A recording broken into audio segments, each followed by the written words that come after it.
من جاء بالحسنۃ، اور جو کوئی بھی آیا ہے نیکی لے کے، فلہ، اس کے لیے خیر منہا، اس سے بہتر ہے ہمارے پاس، انسان کی نیکی سے بہتر اس کی جزا ہے، خیر منہا، جس کا اجر، جس اجر کا وہ مستحق تھا اس سے کہیں بڑھ کر دیں گے، بہت کچھ ہے ہمارے پاس۔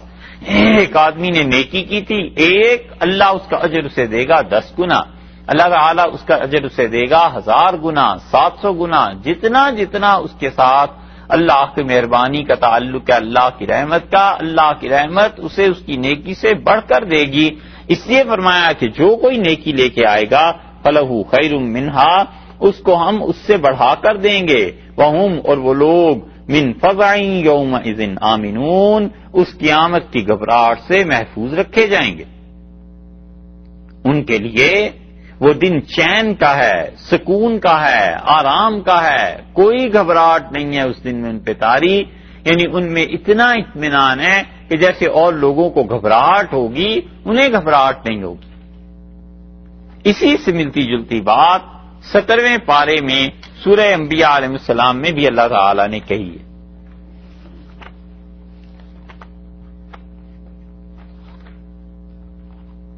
سترواں پارہ اور 21 نمبر سورت ہے سورہ انبیاء علیہ السلام۔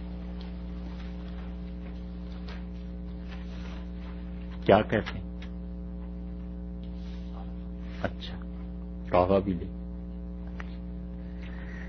17واں پارہ سورہ انبیاء علیہ السلام اور اس کی آیت نمبر 103 ہے۔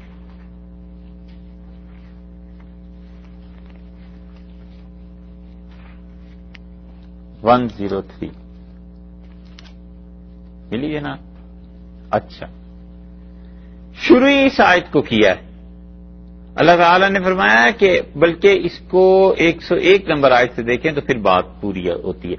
ان الذین سبقت لہم منا الحسنی، جن کو ہماری طرف سے پہلے ہی نیکی پہنچ چکی ہے، جن کو ہم نے توفیق دے دی تھی پہلے ہی نیکیاں کرنے کی، اولئک عنہا مبعدون، یہ لوگ بہت دور رکھے جائیں گے اس جہنم سے، لا یسمعون حسیسہا، یہ اس جہنم کی آہٹ تک نہیں سنیں گے، وہم فی ما اشتہت انفسہم خالدون، اور ان کے دل کے مزے ہیں اس میں ہمیشہ ہمیشہ رہیں گے، لا یحزنہم الفزع الاکبر، اور جو بڑی گھبراہٹ ہے اس دن انہیں یہ محفوظ رہیں گے، فتتلقاہم الملائکہ، فرشتے ان کو لینے کے لیے آئیں گے، ھذا یومکم الذی کنتم توعدون، اور کہیں گے آج کا یہ دن ہے جس کا اللہ نے تم سے وعدہ کیا تھا۔ وہی بات یہاں آ گئی سورہ نمل میں، اور اللہ تعالیٰ نے فرمایا وَهُم مِّن فَزَعٍ يَوْمَئِذٍ آمِنُونَ، اور اس دن اس گھبراہٹ سے یہ لوگ محفوظ رکھے جائیں گے۔ قیامت کے دن کی ایک گھبراہٹ تو وہ ہے جب قبر سے اٹھیں گے اللہ کے حضور میں پہنچیں گے، اور وہ گھبراہٹ سب پر طاری ہوگی، اور اس گھبراہٹ میں بعض روایات کے مطابق لوگ ہو جائیں گے بے ہوش،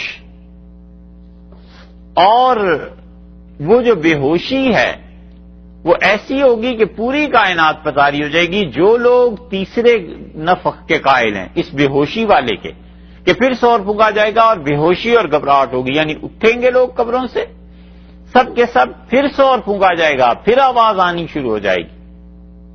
تو قاضی ایاز رحمت اللہ علیہ وغیرہ، یہ ایاز اندلس کے تھے، مالکی فقہ سے ان کا تعلق تھا، اور انہوں نے رسول اللہ صلی اللہ علیہ وسلم کی سیرت پہ ایک کتاب لکھی ہے شفا، سیرت پہ جو کتابیں لکھی گئی ہیں ان میں سے بہت اچھی کتاب ہے، اور اس کی شرح لکھی ہے ملا علی قاری رحمت اللہ علیہ نے، وہ بھی بڑی اچھی کتاب ہے، مگر عربی میں ہے، اس کا کوئی ترجمہ نہیں۔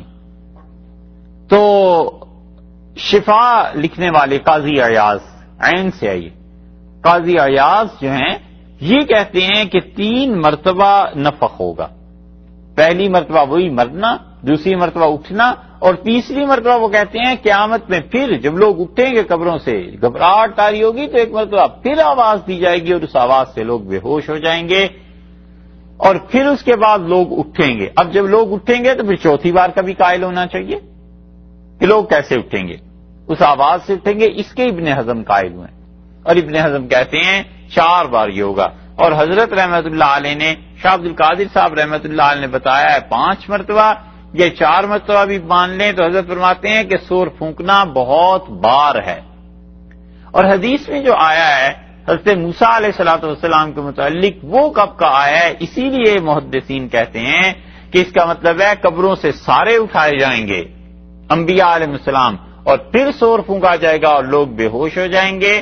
اور رسول اللہ صلی اللہ علیہ وسلم نے فرمایا کہ جب میں ہوش میں آؤں گا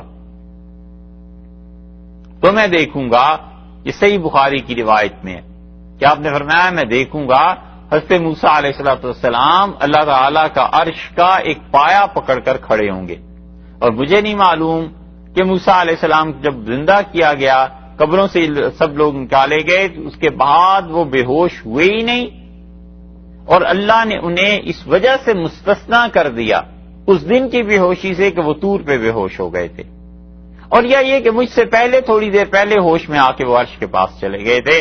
فرمایا مجھے ابھی تک رسول اللہ صلی اللہ علیہ وسلم مجھے معلوم نہیں۔ اس وجہ سے، اس حدیث کی وجہ سے محدثین اس طرف گئے ہیں کہ وہ کہتے ہیں یہ تیسرا سور جو ہے گھبراہٹ کا، یہ پھونکا جائے گا، وگرنہ حضرت موسیٰ علیہ السلام یہ عرش کا پایا پکڑ کے کہاں چلے گئے تھے؟ جب تم کہتے ہو 2 بھی بار ہوا ہے کہ ایک بار مرنا سب کا اور پھر جینا سب کا، تو جینے کے بعد تو سب برابر ہیں۔ رسول اللہ صلی اللہ علیہ وسلم نے یہ کیوں فرمایا ہے کہ بے ہوشی کے بعد جب میں اٹھوں گا تو میں دیکھوں گا موسیٰ علیہ السلام عرش کا پایا پکڑ کر کھڑے ہیں؟ تو یہ کون سی چیز تھی؟ پھر جو 3 کے قائل ہوئے ہیں وہ 4 کے بھی قائل ہو گئے۔ لیکن عام طور پہ جو باقی امت کے فقہا مفسرین ہیں اور محدثین وہ کہتے ہیں 2 ہی مرتبہ ہوگا، اور دوسری مرتبہ کے بعد وہ کہتے ہیں جو لوگوں کو اٹھایا جائے گا تو اسی میں مختلف واقعات ہیں لوگوں کے، اور بے ہوشی بھی انسانوں پہ اسی بیداری ہو جائے گی، وہی آواز چلتی رہے گی حتیٰ کہ اس میں اٹھ بھی جائیں گے، اور اٹھنے میں موسیٰ علیہ السلام پر جب نظر پڑے گی رسول اللہ صلی اللہ علیہ وسلم کی تو وہ اللہ کے عرش کا پایا پکڑ کے کھڑے ہوں گے۔ اسی کو آپ نے ارشاد فرما دیا ہے کہ مجھے نہیں پتا کہ موسیٰ علیہ السلام وہ دوسری مرتبہ سور پھونکے جانے سے جب اٹھے ہیں، پھر آواز تیز ہوئی، لوگ بے ہوش ہو گئے، تو کیا وہ بے ہوشی نہیں ہوئے؟ اس لیے نہیں ہوئے کہ وہ طور میں بے ہوش ہو چکے تھے، یا یہ کہ مجھ سے پہلے ہوش میں آ گئے؟ آپ نے فرمایا مجھے نہیں پتا چلا اس بات کا، اور وہ اللہ تعالیٰ کے اتنے قریب ہوں گے، حق تعالیٰ شانہ کا قرب سے حاصل ہوگا۔ پر عرش کیا ہے، اس کے پائے کیسے ہیں، موسیٰ علیہ السلام سے کیسے پکڑ کے کھڑے ہوں گے، یہ سب چیزیں ایسی ہیں جن کا اس دن پتا چلے گا جس دن یہ ساری کائنات کی چیزیں پیش آئیں گی۔ اس سے پہلے بس ایسے ہی ہے جیسے اللہ نے فرما دیا اور اس کے رسول صلی اللہ علیہ وسلم نے، اور اسی پہ ایمان رکھنا چاہیے۔ نیکی کے متعلق کہا کہ جو لوگ آئیں گے، اب وہ جو اس دن گھبراہٹ ہوگی ابتدا میں تو سب کو ہوگی، اب اس کے بعد جب لوگ الگ الگ ہو جائیں گے اب لوگوں پہ امن، سکون، اطمینان آنا شروع ہوگا۔ رسول اللہ صلی اللہ علیہ وسلم کی شفاعت، گناہ گاروں کے لیے بہت سی چیزوں کی شفاعت، اولاد کی شفاعت ماں باپ کے لیے، ماں باپ کی شفاعت اولاد کے لیے، بچوں کی، حافظوں کی، قرآن پاک کی، شہیدوں کی، گواہوں کی، کس کس کی شفاعت اس دن ہوگی؟ یہ ساری چیزیں اس دن آئیں گی، نیکیاں کام آئیں گی، اور نیکیوں کی شفاعت کی وجہ سے جب لوگ آہستہ آہستہ بخشے جائیں گے، مغفرت شروع ہوگی، تو وہ گھبراہٹ پر کوئی تارک نہیں ہوگی۔ ان کے دیکھتے ہی دیکھتے کافروں کے لیے جہنم ہوگی، گھبراہٹ ہر طرف ہوگی، گھبرا رہے ہوں گے لوگ، لیکن یہ لوگ اطمینان سے ہوں گے۔ اسی لیے رسول اللہ صلی اللہ علیہ وسلم نے فرمایا جو کسی سے اللہ کے لیے محبت کرتا ہے، آپ نے فرمایا قیامت کے دن وہ نور کے ٹیلوں پر بیٹھے ہوئے ہوں گے، جیسے مٹی کے ٹیلے ہوتے ہیں، فرمایا نور کا، روشنی کا ٹیلا ہوگا، اور اس پہ وہ لوگ بیٹھے ہوئے ہوں گے جو لوگ محض اللہ کے لیے ایک دوسرے سے محبت کرتے تھے، وہ ٹیلے ان کو دیے جائیں گے۔ یہ سب چیزیں ہیں، مختلف مناظر ہیں جن کو بتایا۔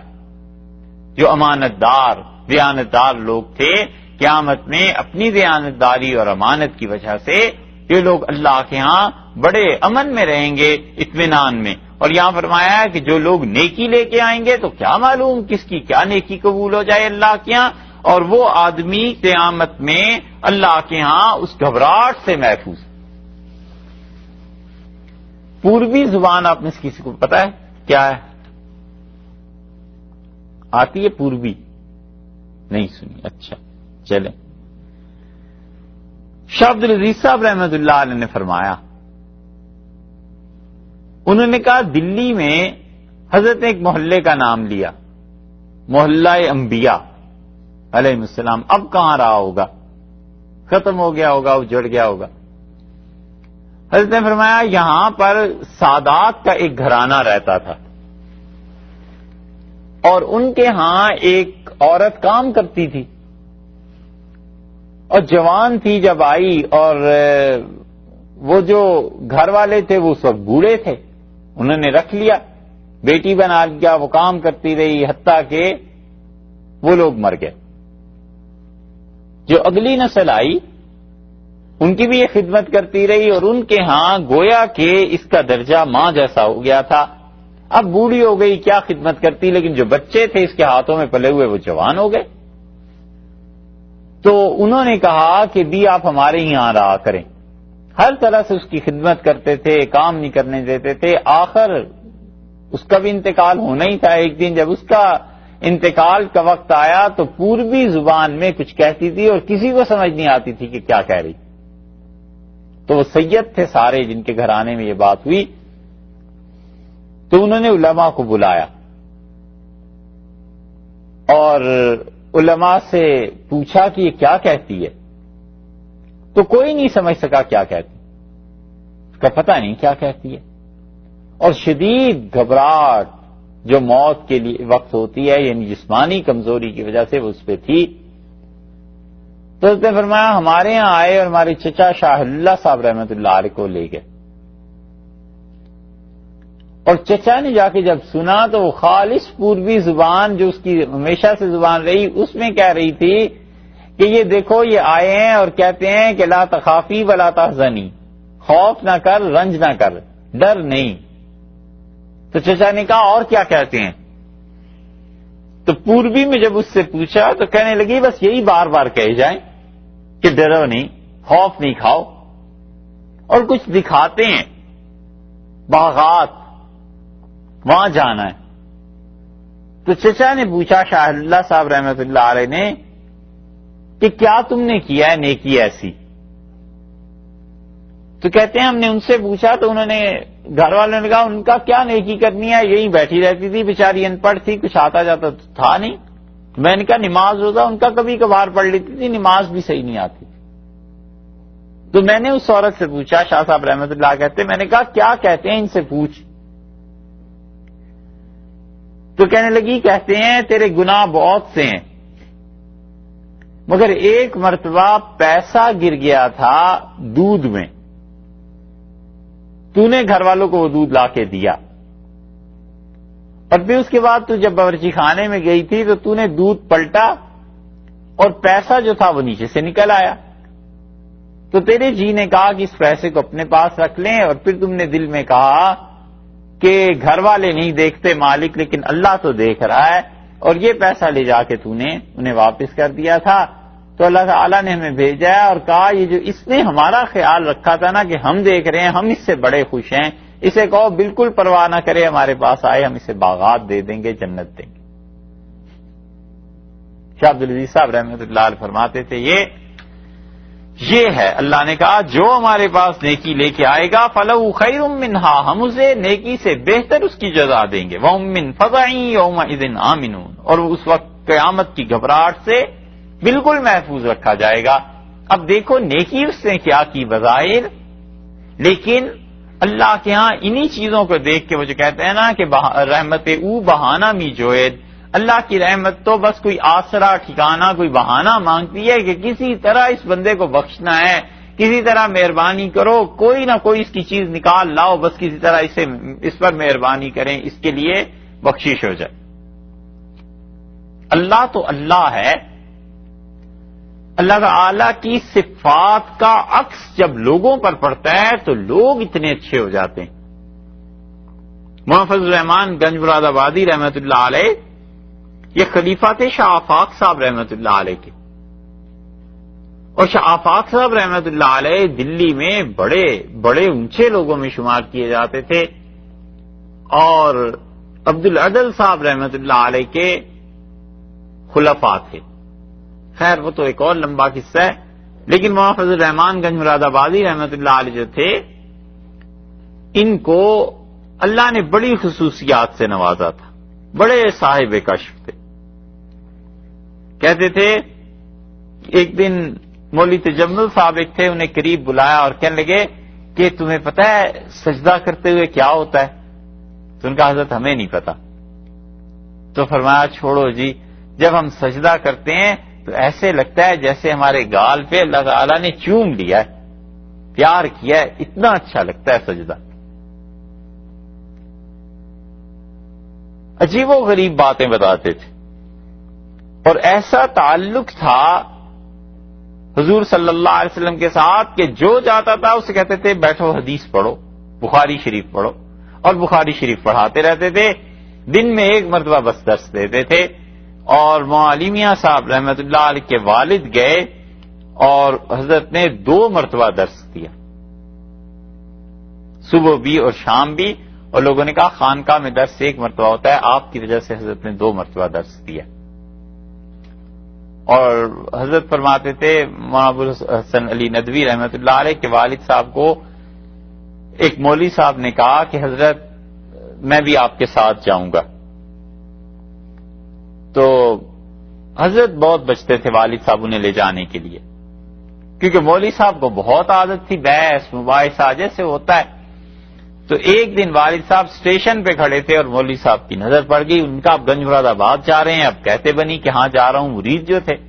تو انہوں نے کہا ارے آپ ٹھہریے، ہم ابھی آئے. بھاگے بھاگے گھر گئے، کپڑے لائے اور چل پڑے ساتھ. فرماتے تھے کہ میں بڑا پریشان کہ حضرت کے ہاں جاؤں گا تو ہوگا کیا. اور مولوی صاحب کو عادت تھی بحث مباحثے کی، اور خاص طور پہ اس کی کہ نماز میں اونچی آواز سے آمین کہیں اور رفع یدین کریں اور یہ کریں.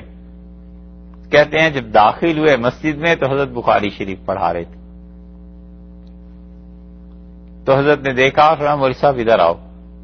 ہم سمجھ گئے کہ اب حضرت میں کچھ کشف ہو گیا ہے کہ اس کے حالات کا.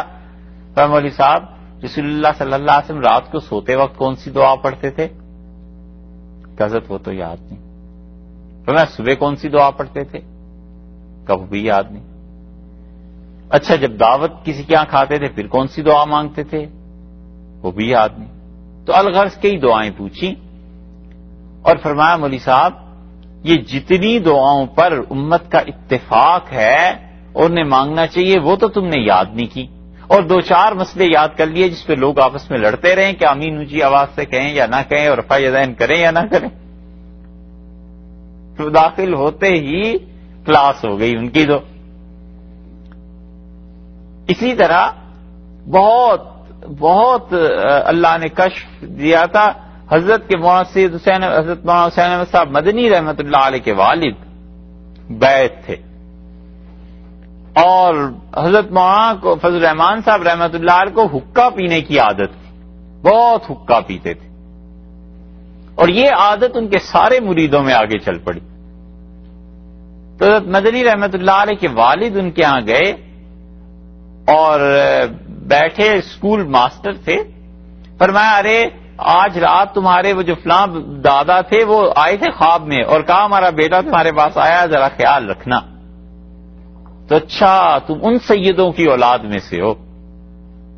تو یہ انہیں معلوم نہیں تھا کہ یہ سید ہیں نسلاً اور نسباً، لیکن انہوں نے بتایا انہیں کہ تمہارے فلاں بزرگ آئے تھے مجھے خواب میں کہہ کے گئے کہ ہمارا بیٹا آیا، ذرا اس کا خیال رکھنا. اور پھر اس کے بعد بڑی شفقت کرتے رہے. پوربی زبان میں حضرت رحمۃ اللہ علیہ کے والد کی جو نعتیں ہیں وہ اسی وجہ سے کہ مولانا فضل الرحمان صاحب رحمۃ اللہ علیہ پہ بڑا اثر تھا، پوربی زبان کا نعتیں پڑھتے تھے. اور کشف اتنا زیادہ ہوتا تھا. تو ایک دن کسی سے پوچھا، کہنے لگے تم نے کوئی ایسی دکان دیکھی ہے جہاں پر عشق کا سودا بکتا تھا؟ ان کا حضرت ایسی دکان تو کوئی نہیں دیکھی. فرمایا میاں تم نے کیا دیکھا؟ ہم نے دلی میں ایک دکان دیکھی تھی اور وہاں لوگ آتے تھے پھر عشق خرید کے جایا کرتے تھے اللہ تعالیٰ کا، اور وہ ہمارے حضرت شاہ آفاق صاحب رحمۃ اللہ علیہ کی دکان تھی. کسی نے کہا حضرت آپ انگریزوں کے خلاف نہیں لڑتے؟ کہنے لگے چھوڑو جی انگریزوں کے خلاف کیا لڑنا. ایک دن ہم جہاد کی نیت سے نکلے تھے مسجد سے، سامنے دیکھا تو انگریزوں کی فوج تھی، خضر علیہ السلام ان کے ساتھ جا رہے تھے. میں نے کہا لو ادھر مدد نازل ہو رہی ہے، اب ان کے ساتھ کیا لڑیں. بہار کے سادات ان میں اکثر کا تعلق اس خانقاہ سے تھا، یا ان کا تعلق حضرت سید احمد شہید رحمت اللہ علیہ کے سلسلے سے تھا.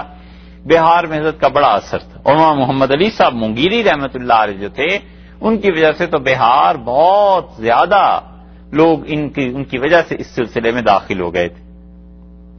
بڑے عجیب و غریب قصے. قرآن پاک کا ترجمہ کیا کرتے تھے، سبحان اللہ. جو ترجمہ اب محفوظ رہ گیا ہے اسے پڑھیں تو اندازہ ہوتا ہے ٹھیک لفظ پہ لفظ بٹھایا ہے، ایسا عمدہ ترجمہ. تو کہنے لگے خضر علیہ السلام تو ادھر جا رہے تھے، ہم نے کہا ان سے کیا لڑنا. وائس رائے آیا اور لیفٹیننٹ جنرل اس علاقے کا دورہ کرنے، تو اس نے کہا یہاں کوئی اللہ والا ہو تو اس سے بھی ملاؤ، مسلمانوں کے کسی بڑے فادر سے. تو لوگوں نے حضرت کا ذکر کیا اور کہا حضرت فلاں دن آتا ہے. تو فرمایا ارے وہ آتا ہے ہماری خانقاہ میں، پھر ہم کیا کریں گے. انہوں نے کہا حضرت ملنے آتا ہے. تو تھوڑی دیر کے بعد فرمایا اچھا وہ اکیلا آئے گا یا میم صاحبہ بھی ساتھ ہوں گی. تو لوگوں نے کہا حضرت میم صاحبہ بھی ہوگی. فرمایا ہم کہاں انہیں بٹھائیں گے. ان کا حضرت کچھ ایسے تکلف نہیں، بیٹھ جائیں گے. پھر بھول گئے. کچھ دن کے بعد لیفٹیننٹ گورنر آ گیا، سواری رکی، آ کے مسجد کے سامنے پوچھا یہ کون ہے. ان کا حضرت وہی جس کا ذکر تھا.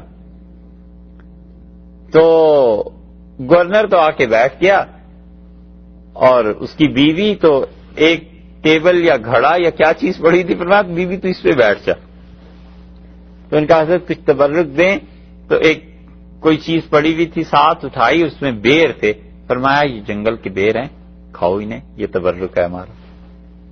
تو اس نے کہا حضرت خانقاہ کا گزر بسر کیسے ہوتا ہے. فرمایا اللہ کے حوالے. گورنر نے کہا حضرت اتنی زمین خانقاہ کے لیے دیتا ہوں. فرمایا کچھ ضرورت نہیں، ہماری اہلیہ بیوی جو ہیں یہ ساگ ہماری زمین ہے اس سے توڑ کے لے آتی ہیں اور جوار کی روٹی بن جاتی ہے، ہم ساگ کے ساتھ لگا کے کھا لیتے ہیں، اور ہمیں اس سے زیادہ کی کوئی تمنا بھی نہیں دی زمین، کچھ نہیں. اس نے کہا حضرت نصیحت فرما دیں. تو فرمایا ظلم نہ کرنا. دیکھیں کیسے کام کی بات. ان کے کہے میں بھی تو اثر ہوتا ہی تھا. اللہ کی صفات جب بندے میں آتی ہیں تو پھر انسان ایسا ہو جاتا ہے. کسی نے 10,000 روپے پیش کیے، اس زمانے میں نواب تھے، فصلوں سے ان کو پیسہ آیا، حضرت کی خدمت میں حاضر ہوئے اور رات عشاء کے بعد چپکے سے 10,000 روپے رکھ دیے. حضرت نے پوچھا یہ کیا ہے. تو ان کا حضرت یہ آپ کی خدمت میں ہدیہ ہے. فرمایا اچھا یہ کتنے ہیں. ان کا 10,000 روپے. اسی وقت اٹھے، باہر آئے اور آ کر کہنے لگے ارے لوگوں آؤ، ہمارے خانقاہ کی دیوار گری جا رہی ہے، کوئی ہے جو اس دیوار کو روکے، کچھ تعمیر کر دو. گاؤں والے سب واقف تھے کہ حضرت کے پاس کچھ پیسے آ گئے ہوں گے. اب ہندو، مسلمان، سکھ جو تھے بھاگے. کسی نے پانی لیا، کسی نے تھوڑی سی مٹی لی، گارا بنایا. اب کوئی اس کو لگا رہا ہے، کوئی پانی کا چھڑکاؤ کر رہا ہے، اور حضرت خوش ہیں، کھڑے ہو کے نوٹ تقسیم کر رہے ہیں. فرماتے تھے ماشاءاللہ بہت کام کیا، یہ لو تم اتنے لے جاؤ، تم اتنے لے جاؤ. اور وہ سارے 10,000 روپے سارے اس زمانے کے لوگوں کو دے کے اندر آ کے لیٹے اور فرمایا الحمدللہ ہماری خانقاہ اچھی بن گئی. کسی نے کہا حضرت اتنی جلدی کیا تھی، اب صبح دیتے تھے. فرمایا کمال کرتے ہو، باولے ہو گئے، ہماری خانقاہ کی دیوار گری جا رہی تھی، تم کہتے ہو صبح دے دو. یہ ان لوگوں کے دل کا حال ہے جن پر اللہ کا کرم تھا، اللہ تعالی کی صفات آ گئی تھی کہ کوئی ان کے ہاں جو مخلوق ہے اللہ کی اسے دکھ تکلیف نہ ہو، ہم کسی طرح ان کے کام آ جائیں، کسی طرح ان کے مسائل حل ہو. خود تعالی شانو کا کیا حال ہوگا. اسی لیے فرمایا جو ہمارے پاس نیکی لے کے آئے گا فلہو خیر منہا، ہم اس کو اس سے بہتر چیز دیں گے، یعنی اس کا ثواب. اور یہ بھی تفسیر ہم مفسرین سمجھتے ہیں نا کہ اس کا ثواب یعنی بہتر ملے گا. یہ اللہ ہی جانتا ہے کہ نیکی کے مقابلے میں کیا چیز وہاں رکھ کے دیں گے کہ یہ تھی تمہاری نیکی، اتنی اس میں اخلاص کی کمی اور یہ ہماری شان کے قابل، لیکن دیکھو یہ چیزیں ہم تمہیں دے رہے ہیں. وَهُم مِّن فَزَعٍ يَوْمَئِذٍ آمِنُونَ، اور اس دن کی گھبراہٹ سے امن میں رکھیں گے، چین سکون ملے گا۔ ومن جاء بالسیئۃ، اور جو شرک لے کر آئے گا، اس لیے اس کے تقابل سے دونوں آیتوں کے مفسرین کہتے ہیں کہ یہاں حسنہ سے مراد کوئی عام نیکی نہیں، پھر وہ کہتے ہیں یہ توحید ہے۔ ایک رائے گروہ مفسرین کا اس طرف گیا، ایک کہتا ہے ہر کوئی نیکی، لیکن جب اس کو تقابل میں لایا جائے گا ومن جاء بالسیئۃ، اور جو گناہ لے کر آئے گا فکبت وجوہہم فی النار، تو انہیں جہنم میں پھینک دیا جائے گا اوندھا کر کے، الٹا کر کے، اوندھے منہ جہنم میں گرائے جائیں گے۔ حل تجزون، کہا جائے گا کہ کیا تمہیں سزا ملی الا ما کنتم تعملون، سوائے اس کے کہ جو تم کرتے تھے وہی بدلہ آج کے دن پاؤ گے جو کرتوت کر کے آئے ہو۔ جو لوگ اوپر اس کے قائل ہیں کہ تھوڑی تھوڑی نیکیاں بھی یہ اس کے لیے آیت ہے، وہ یہاں تھوڑے تھوڑے گناہوں کے بھی قائل ہیں، اور جو کہتے ہیں حسنہ سے مراد توحید ہے، وہ سیئہ سے مراد اس آیت میں شرک لیتے ہیں کہ من جاء بالسیئۃ، اور جو شرک لے کے آئے گا فکبت وجوہہم فی النار، ان کو الٹا کر دیں گے، جہنم میں لٹکا دیں گے، پھینک دیں گے، اور کہا جائے گا کہ تم نے بدلہ پایا وہی جو کچھ کرتے تھے اللہ کے ساتھ، اس کی صفات کے ساتھ توہین جو کرتے تھے، شریک جو ٹھہراتے تھے، اب تمہیں جہنم میں پھینک رہے ہیں۔ اب بلاؤ ان کو جو تمہاری مدد کریں، اب بلاؤ ان کو جو تمہارا کام کر دیں، اب بلاؤ ان کو جو تمہیں آج ہماری گرفت سے آزاد کر لیں اور تمہیں نجات دے دیں، کوئی نہیں دے سکے گا۔ اس لیے یہاں سے پتہ چل گیا کہ جو اللہ کو مانتا ہے اس کی بندگی اور اطاعت کا دم بھرتا ہے، اللہ اپنے ماننے والوں کے کام آئے گا، اللہ تعالیٰ اپنے دوستوں کو بچائے گا۔ جو اللہ کی توحید کا اقرار کرتے تھے رہے اس پہ قائم، خدا ان کو گھبراہٹ سے محفوظ رکھے گا، اور جو اللہ کے علاوہ کسی اور کی بندگی اور اطاعت کرتے تھے ان کے معبود ان کے کام نہیں آئیں گے، اور ان کے معبود انہیں نہیں بچا سکیں گے۔ گھبراہٹ سے امن تو کیا، وہ اس گھبراہٹ میں کمی بھی نہیں کر سکیں گے۔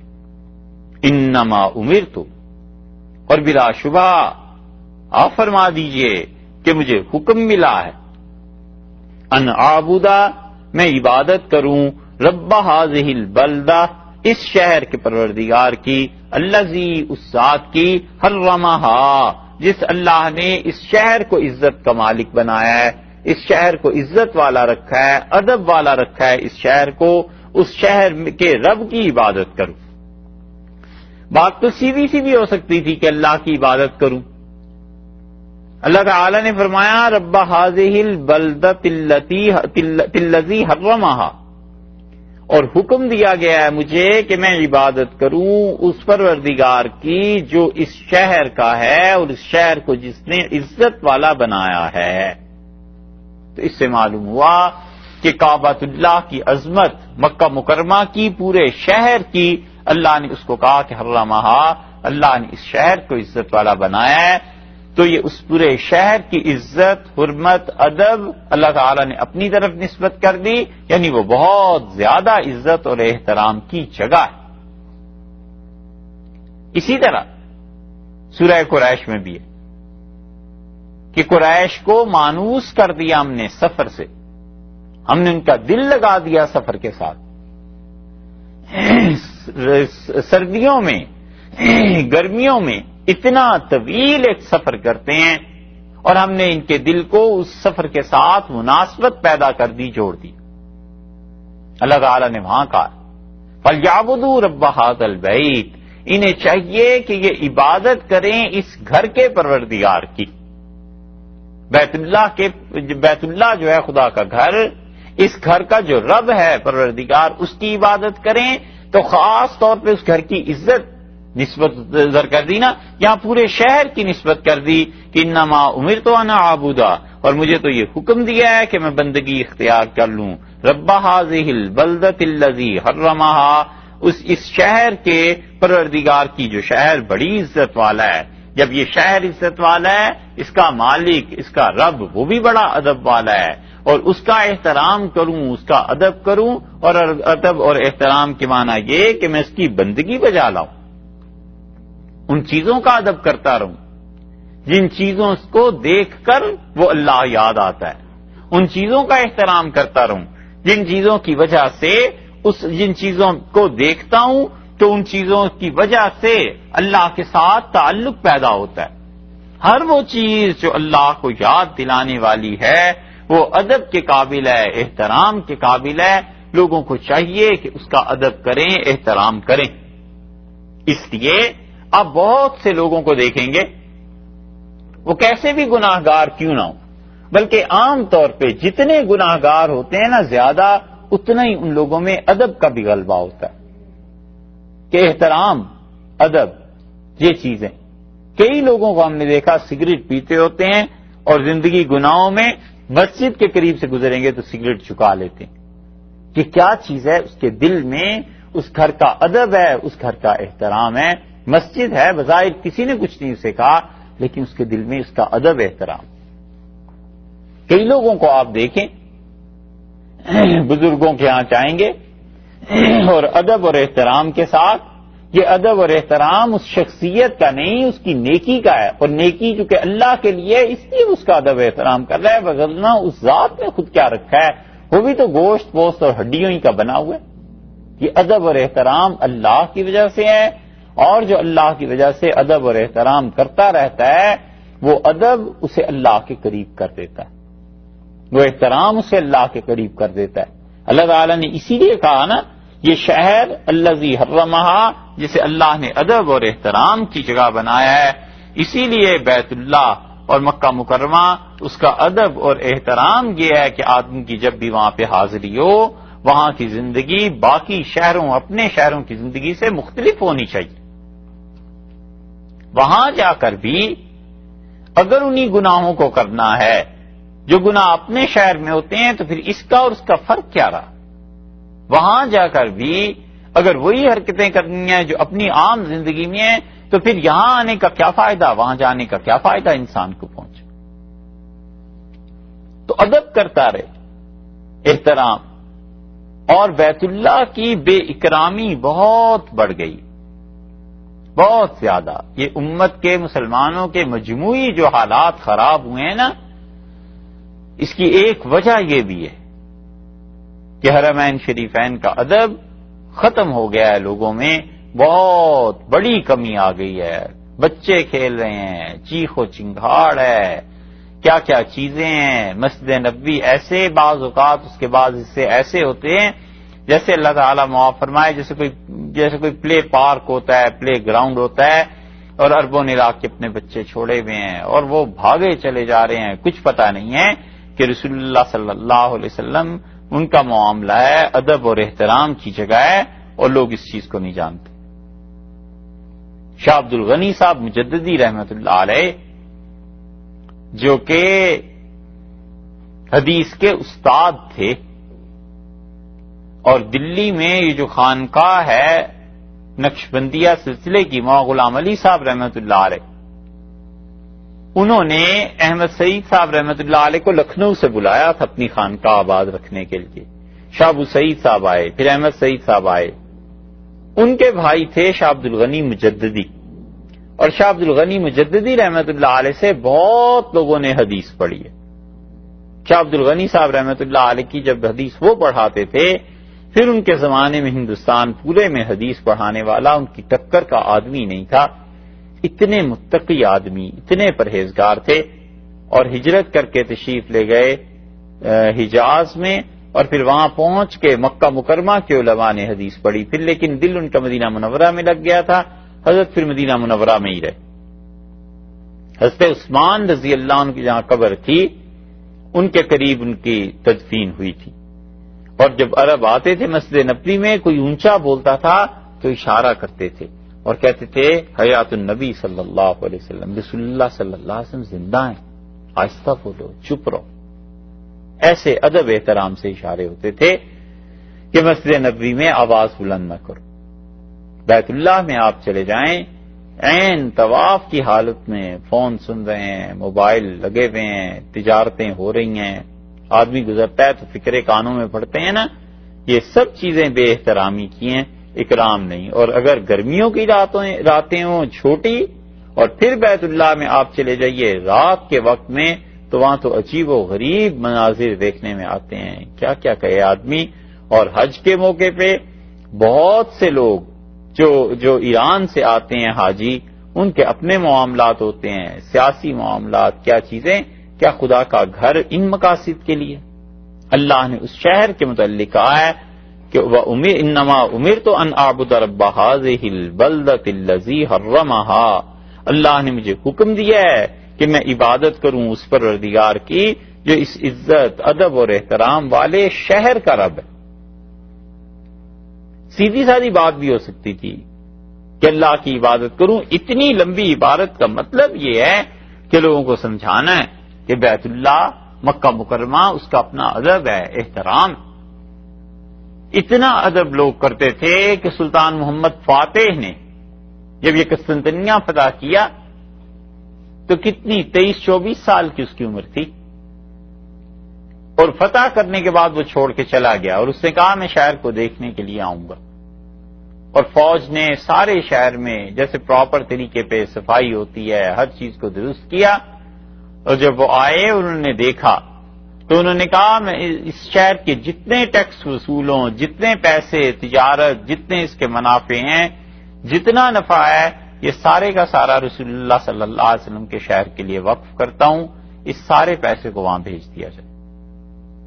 اور کہاں یہ قسطنطنیہ استنبول فتح ہوا تھا، اور خلافت کے پورے دور میں یعنی 1923 تک، 22 تک، 20 تک جتنی اس کی آمدن جو چیزیں تھیں سب کی سب بیت الحرم میں جاتی تھی، مدینہ منورہ میں، وہاں لوگوں کی مدد ہوتی تھی، وہاں کی عورتیں، وہاں کے بچے، وہاں کی جتنی بھی ضروریات تھیں، حاجی جایا کرتے تھے، یہ پیسے یہاں سے ان کے لیے جاتے تھے، کیونکہ انہوں نے اس شہر کو رسول اللہ صلی اللہ علیہ وسلم کے شہر کے لیے وقف کر دیا تھا، ایسا ادب احترام پایا جاتا۔ تو یہ جو امت کے حالات خراب ہوئے ہیں، اس میں ایک خاص دخل اس چیز کا بھی ہے کہ حرمین شریفین کی وہ عزت اب مسلمانوں میں نہیں رہی جو کسی زمانے میں ہوا کرتی تھی۔ آپ حاجیوں کے سفر نامے پڑھیں تو وہ کہتے ہیں بیت اللہ میں اب بھی، ان کے سفر نامے ہی کیا، اب بھی ایسے لوگ مل جائیں گے جو بیت اللہ میں گئے اور انہوں نے کہا پہلی مرتبہ جب حاضری ہوئی تو پاؤں قدم رکھتے ہوئے ڈر لگتا تھا کہ یہ جگہ سر رکھنے کی ہے، پاؤں اور جوتے پہن کے اس شہر میں کیسے چلیں، یہ تو اتنی عزت اور ادب اور احترام کی جگہ۔ اسی لیے یہ جو بھی چیزیں آ گئی ہیں نا اب کہ احترام اور ادب کی کمی ہو گئی ہے، اس کے نقصانات مسلمان مجموعی طور پر دیکھ رہے ہیں، اور مجموعی طور پر ان کو اس کا نقصان پہنچ بھی رہا ہے۔ حضرت عمر رضی اللہ عنہ نے مسجد نبوی میں کسی دو آدمیوں کو باتیں کرتے ہوئے دیکھ لیا تھا، اور حضرت عمر رضی اللہ عنہ نے دیکھا ان کی آواز بلند ہوئی ہے تو انہیں بلایا، اور صحیح بخاری میں آیا، فرمایا تم کہاں کے ہو؟ انہوں نے کہا ہم طائف کے۔ تو حضرت عمر رضی اللہ عنہ نے کہا اگر تم اس شہر کے ہوتے تو میں تم دونوں کو ایسی سزا دیتا تم یاد رکھتے، تمہیں پتہ نہیں ہے کس جگہ پر کھڑے ہو، یعنی مسجد، اور وہ بھی رسول اللہ صلی اللہ علیہ وسلم کی مسجد ہے، اور ان کو باہر نکال دیا۔ حضرت عمر رضی اللہ عنہ نے عبداللہ ابن عمر رضی اللہ عنہ کے غلام نافع رحمت اللہ علیہ کہتے ہیں، جن نافع رحمت اللہ علیہ کی قرات اب تک افریقہ میں پڑھی جاتی ہے، ان کے شاگرد تھے ورش، اور ورش رحمت اللہ علیہ کی قرات تو اب تک عام ہے۔ ہم لوگ حفظ کی قرات پڑھتے ہیں، امام حفظ رحمت اللہ علیہ کی، باقی جتنا اثر اسپین کا جہاں جہاں علاقوں پہ اثر ہے، فرانس، الجزائر، مراکش، تونس، لیبیا کے کچھ حصے، یہ سوڈان، سارے کا سارا یہ سب امام ورش رحمت اللہ علیہ کی قرات پہ پڑھتے ہیں، اور ورش کی قرات کے چھپے ہوئے قرآن اس سے مختلف ہیں۔ نافع رحمت اللہ علیہ کہتے تھے کہ میں نے حضرت عبداللہ ابن عمر رضی اللہ عنہ کو دیکھا، رسول اللہ صلی اللہ علیہ وسلم کے ساتھ تعلق، محبت اور ادب میں وہ آتے تھے، مسجد سے باہر جوتے پہننے کی جگہ پہ پہنچتے تھے، پھر اس محبت کا غلبہ ہوتا تھا، پھر چلے جاتے تھے اور جا کر سلام پیش کرتے تھے رسول اللہ صلی اللہ علیہ وسلم کو، صرف ایک جملہ کہتے تھے کہ اللہ کے رسول آپ پہ سلامتی ہو، اور میرے ابا آپ پہ سلامتی ہو، اور ابو بکر رضی اللہ عنہ آپ پہ سلامتی ہو۔ پھر آتے تھے، پھر جاتے تھے، یہاں تک کہ ایک دن میں 200 مرتبہ میں نے انہیں دیکھا ہے کہ اپنے جوتے چھوڑ کے چلے جاتے تھے، پھر سلام پیش کرتے تھے، پھر آتے تھے۔ یہ ادب اور احترام تھا سب لوگوں کا اس شہر کے ساتھ اور ان جگہوں کے ساتھ۔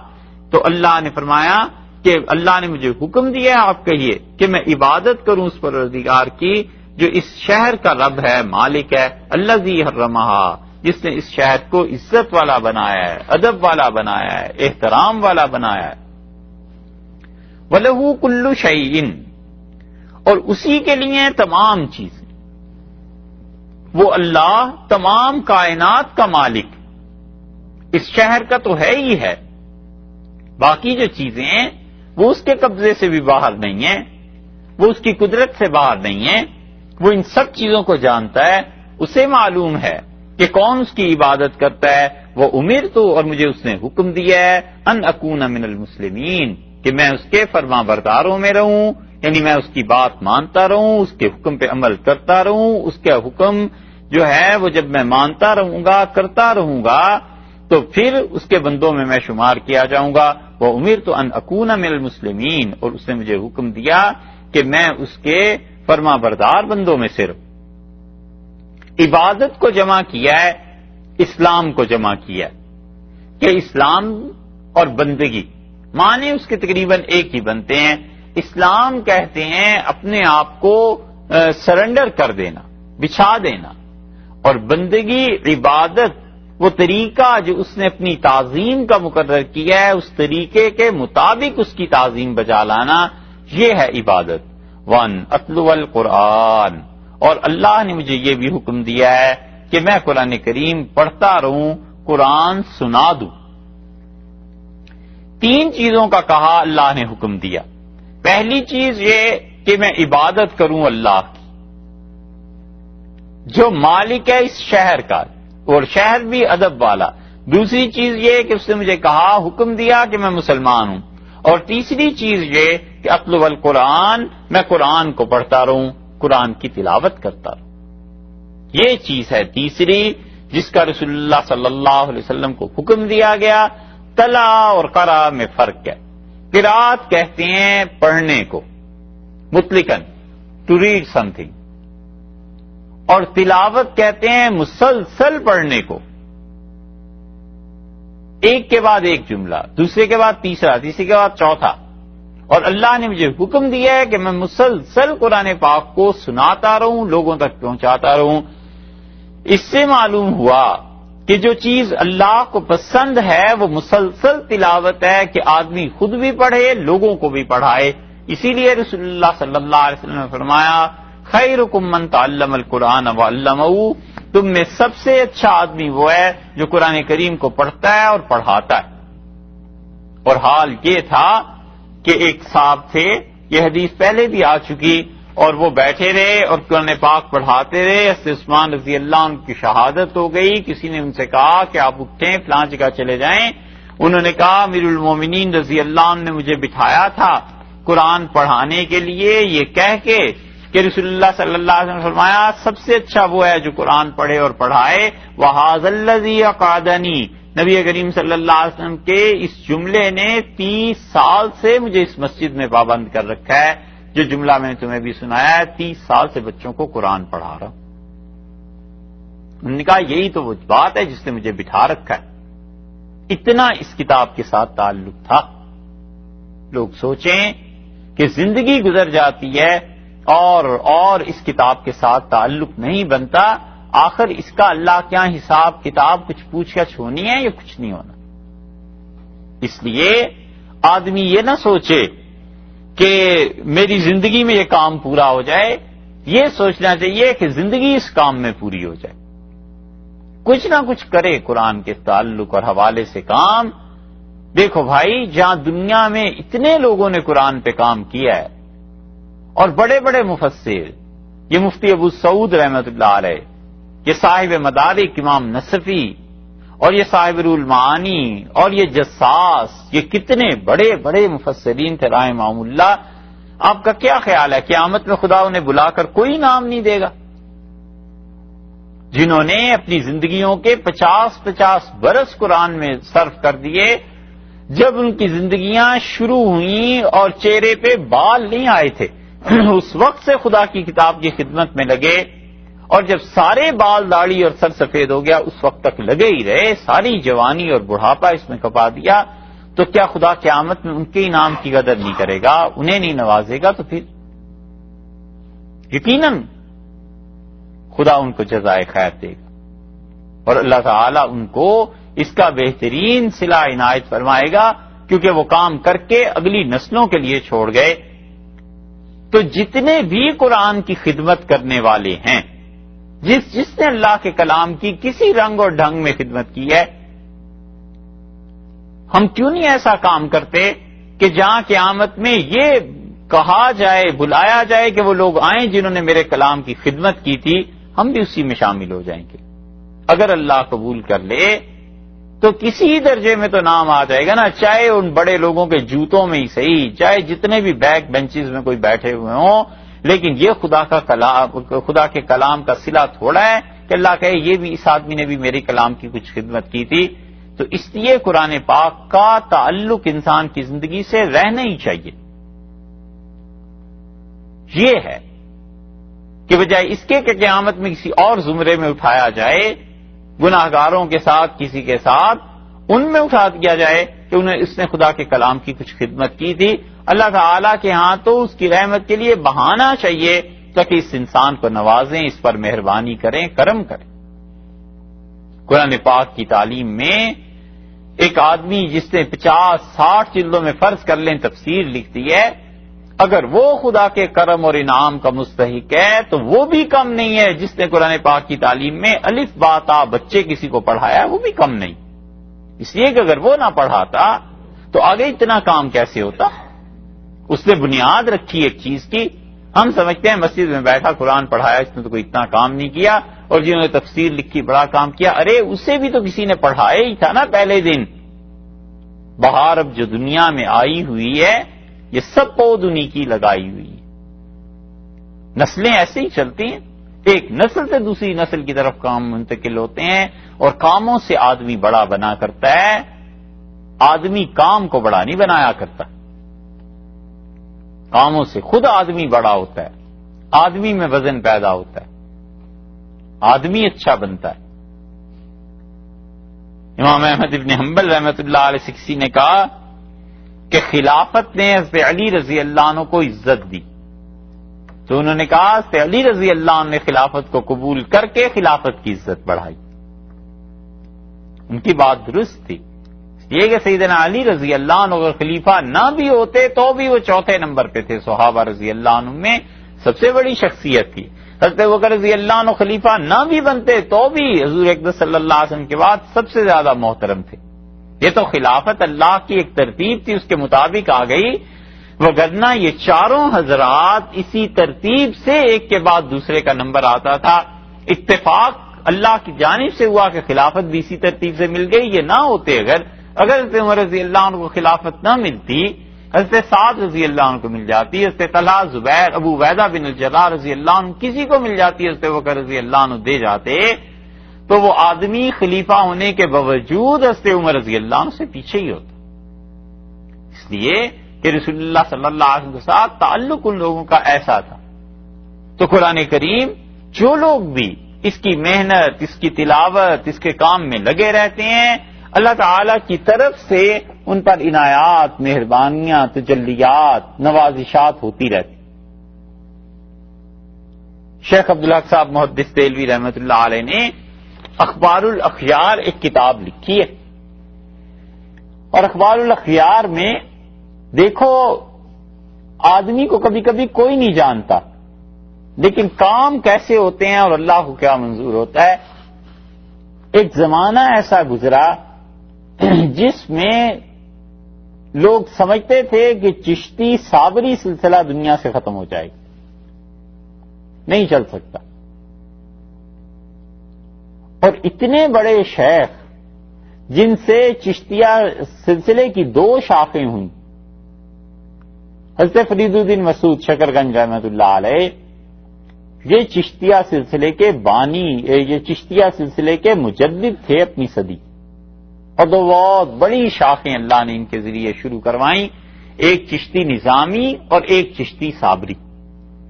اور صابر کلیری رحمۃ اللہ علیہ کے بارے میں اتنے گمنام، اتنے چھپے ہوئے، اتنے مٹے ہوئے اپنی خانقاہ میں رہتے تھے، اور شیخ عبدالحق صاحب محدث دہلوی رحمۃ اللہ نے لکھا ہے کہ سنا ہے کلیر میں صابر نام کے کوئی بزرگ رہتے ہیں، والد صاحب ان کا ذکر کرتے تھے اور اچھے حالات ان کے تھے، بس اتنا لکھا ہے، گویا وہ انہیں جانتے ہی نہیں۔ کیسے جانتے؟ چھپے ہوئے آدمی، کوئی شہرت نہیں، لیکن سلسلہ جو اللہ نے ان کا پھیلایا ہے بہت دور دور تک ان کا سلسلہ پھیلا۔ دنیا میں چشتی نظامی جو تھے ان کا سلسلہ آیا 10ویں صدی تک، اور اس کے بعد نقشبندیہ سلسلے کا عروج ہوا رحمہ اللہ، اور پھر 12ویں 13ویں صدی سے جا کر چشتی صابری سلسلے کا عروج ہوا ہے، جو دنیا میں اب تک دور دور پھیلا ہوا ہے۔ اخبار الاخیار میں یہ بات تو ایسے خیال میں آئی، اخبار الاخیار میں انہوں نے ایک قول نقل کیا ہے صدر الدین بخاری رحمۃ اللہ علیہ، اور سید صدر الدین بخاری رحمۃ اللہ علیہ بخارا کے سادات میں اور بڑے علماء کرام میں شمار ان کا کیا جاتا تھا، اور سادات ان کا 13ویں صدی تک بھی اعتبار ہوتا تھا کہ کون سے سادات کہاں کے، اور ان بخارا کے سادات کے مقابلے میں علم کے اعتبار سے نہٹور کے سادات تھے۔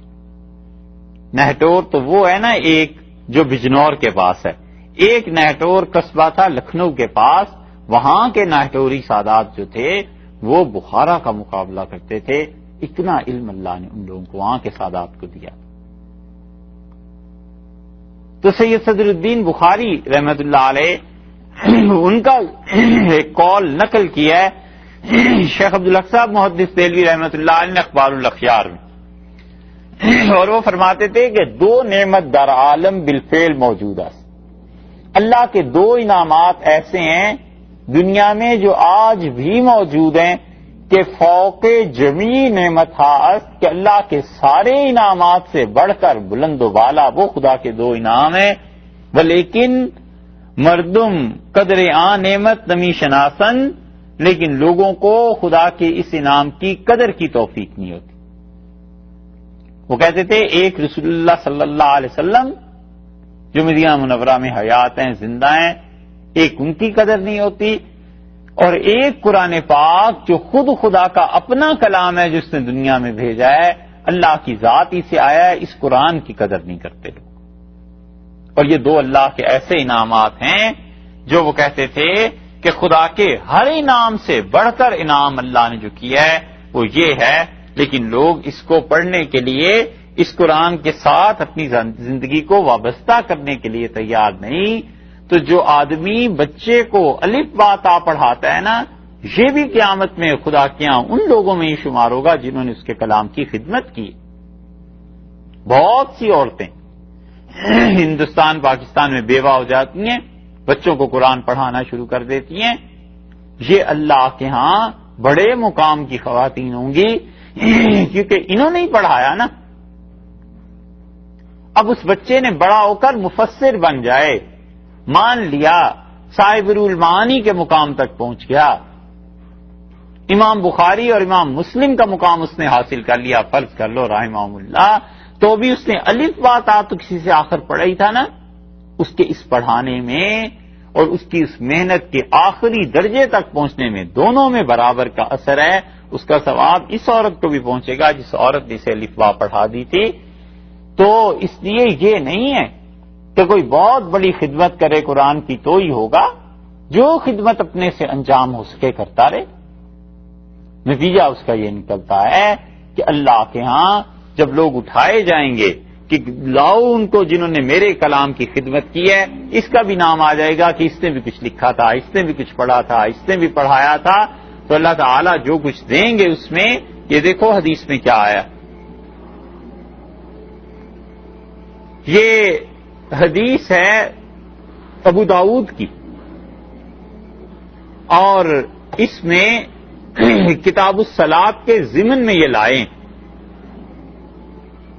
اور اصل میں بحث اس بات پہ کی ہے کہ رات کو اٹھ کے تلاوت کرنی چاہیے تہجد میں، اور اس کے ضمن میں ایک باب لے آئے ہیں کہ قرأت قرآن کا ثواب کیا ہے قرآن کو پڑھنا.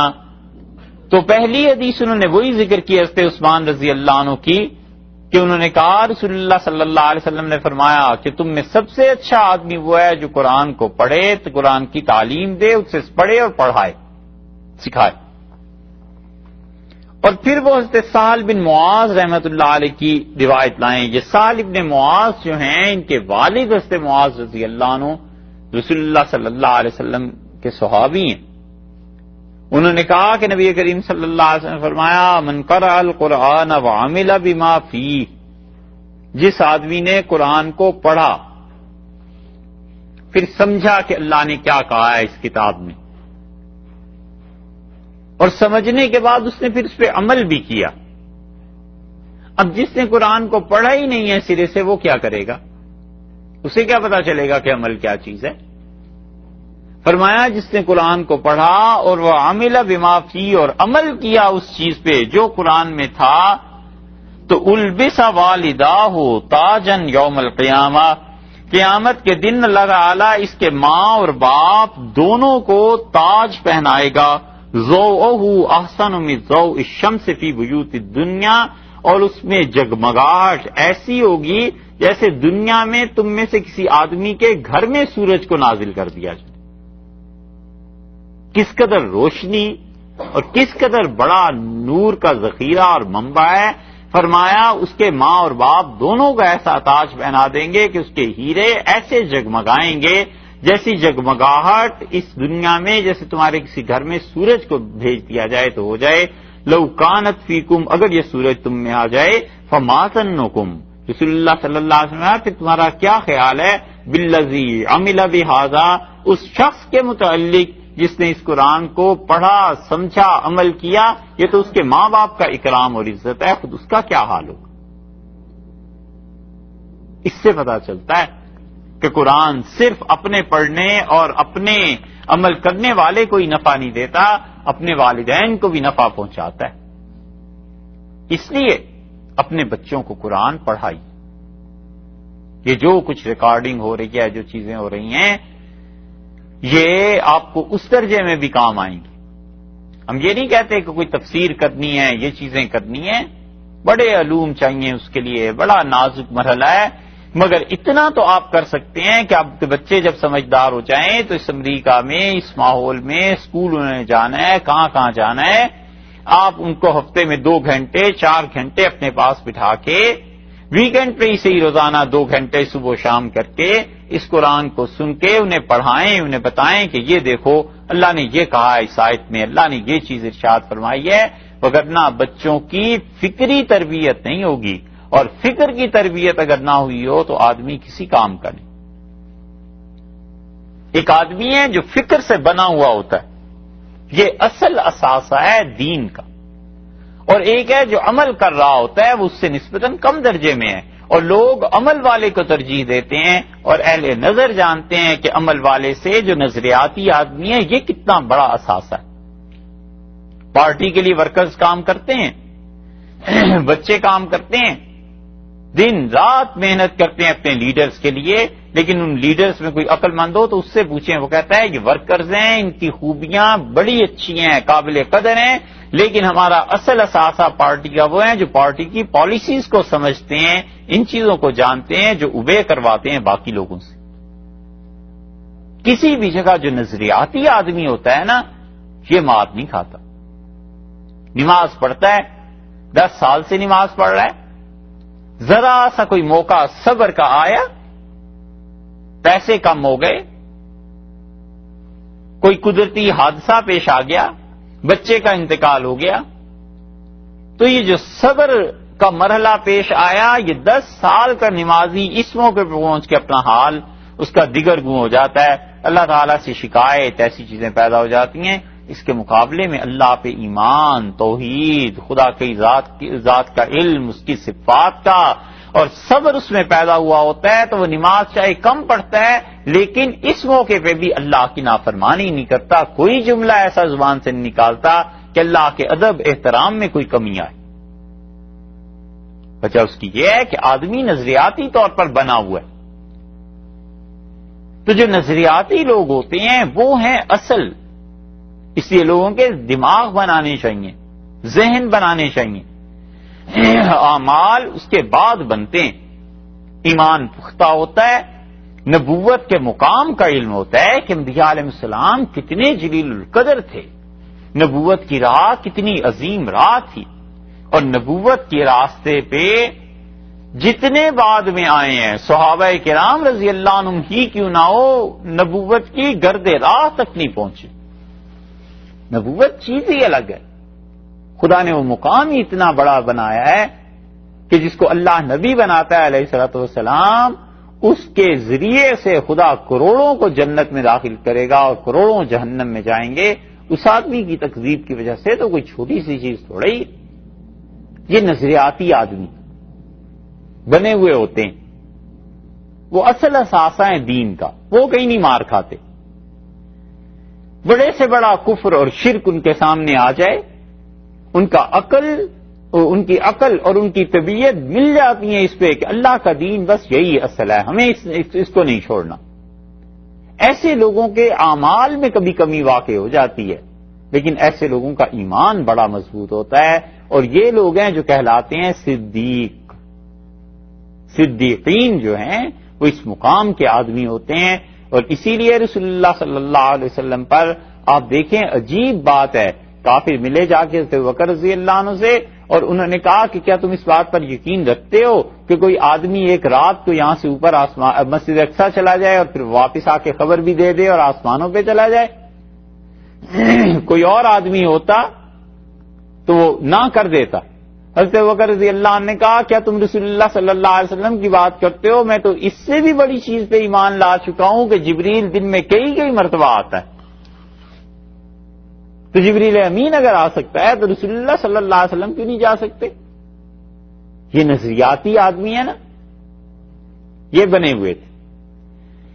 یہ جو قرآن ہے یہ نظریات بناتا ہے، یہ ایسے آدمیوں کو لاتا ہے۔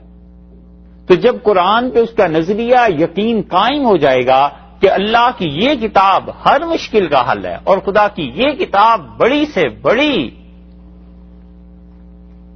دنیا میں جو تبدیلی آتی ہے اس میں انسانوں کو تھام لیتی ہے، اور اس کائنات میں انسان کی زندگی کا کوئی پہلو ایسا نہیں ہے جس کی چابی اس سے نہ مل جاتی ہو، اس کتاب سے وہ آدمی اپنی جگہ سے نہیں ہٹتا، اس کا ایمان قائم رہتا ہے۔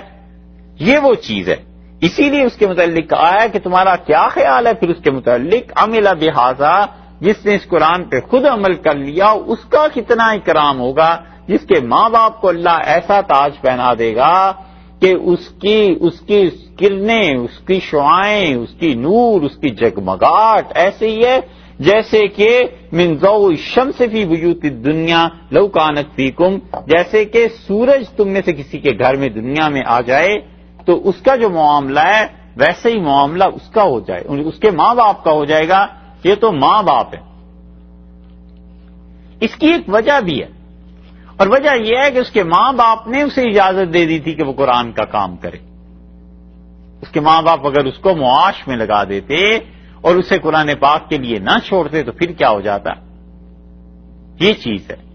اس لیے آپ اپنی اولادوں کو گھروں میں قرآن پڑھائیے، انہیں سمجھائیے، 1 بار 2 بار 3 بار جب وہ پڑھیں گے ایک تعلق ان کا قائم ہو جائے گا۔ اتنا پڑھائیے، اتنا کہ آپ کو اطمینان ہو جائے کہ آپ کی غیر موجودگی میں بھی اسے عادت پڑ گئی ہے قرآن کو سمجھنے کی، تلاوت کرنے کی، تب کہیں جا کر اگلی نسل میں یہ بچے اسلام اور دین پر قائم رہیں گے۔ اور اگر ایسے نہ کیا گیا تو خطرہ ہے کہ انہیں پتہ ہی نہیں ہوگا کہ قرآن نے کیا کہا، توحید کیا ہے، رسالت کیا ہے، نبوت کیا ہے، اسلام کی جو سزائیں ہیں اس کی حکمت کیا ہے، نیکی کرنے کا کیا اثر پڑتا ہے، ایک آدمی جو آخرت کو نہیں مانتا اور ایک جو مانتا ہے اس کا کیا فرق ہوتا ہے زندگی کا، گناہ کیا چیز ہے، کیوں اس سے بچنا ضروری ہے، گناہ جن عوامل اور اثرات کے تحت انجام دیا جاتا ہے ان عوامل اور اثرات سے کیسے بچا جا سکتا ہے۔ یہ سب ایسی مباحث ہیں جو 20 مرتبہ قرآن میں گزر چکی ہیں، آپ کے سامنے ہیں، یہ قرآن ہی تو بتاتا ہے۔ ہم نے عملاً اسے اپنی زندگی میں داخل نہیں کیا، اور عملاً اگر یہ زندگی میں داخل ہوا ہوتا تو پھر مسلمانوں کی زندگی الگ ہوتی۔ اسی لیے شاہ ولی اللہ رحمۃ اللہ علیہ نے بر صغیر میں جو بہترین کام کیے، انہوں نے کہا کہ میں نے اپنی اولاد کو اس بات کی وصیت کی ہے، اور میں اپنے شاگردوں سے کہا ہے کہ ہندوستان میں قرآن کو عام کرو، چپے چپے پہ عام کرو۔ قرآن پاک کی تفسیر پہلے نہیں لوگ پڑھایا کرتے تھے اتنی، اسی لیے شاہ صاحب رحمۃ اللہ علیہ کو شکایت ہے، وہ کہتے ہیں ہندوؤں کے ساتھ تمہارا واسطہ کب سے پڑا ہوا ہے، اور فرماتے ہیں کہ اتنے 100 برس میں 700 800 برس، اور فرماتے ہیں اب جب قرآن کا ترجمہ کرنے میں بیٹھا ہوں تو میرے پاس 1 درجن سے بھی کم قرآن ہے اور فارسی میں ترجمہ ہی نہیں ہوا، اور فرمایا جب فارسی میں ترجمہ نہیں ہوا تو لوگ قرآن کو کیسے سمجھیں گے۔ اور اسی چیز کو آگے بڑھایا پھر ان کے بیٹے شاہ عبد القادر صاحب رحمۃ اللہ علیہ نے، اور انہوں نے قرآن پاک کا ترجمہ کیا، اور اسی چیز کو ان کے دوسرے بیٹے نے بڑھایا، شاہ رفیع الدین صاحب رحمۃ اللہ علیہ نے، انہوں نے ترجمہ کیا۔ اگر شاہ رفیع الدین صاحب رحمۃ اللہ علیہ پہ میتھمیٹکس کا غلبہ نہ ہوتا ان کی طبیعت پہ تو بہترین شارح اور مفسر ہوتے۔ میتھس میں انہوں نے جو کچھ لکھا ہے، جن لوگوں کا سبجیکٹ ہے نا میتھ، ان کی کتابیں پڑھنی چاہیے، کوئی مبالغے کی بات نہیں ہے۔ لیکن شاہ عبد العزیز صاحب رحمۃ اللہ علیہ کہتے تھے کہ میرے اس بھائی کو اتنا حساب کا شوق ہے، اتنی دلچسپی ہے اس کو، کہ میں سمجھتا ہوں جو ریاضی کا موجد تھا نا میتھ جس نے شروع کیا تھا، اس کا اور اس کا علم برابر۔ فرماتے تھے اتنا اس کو شوق۔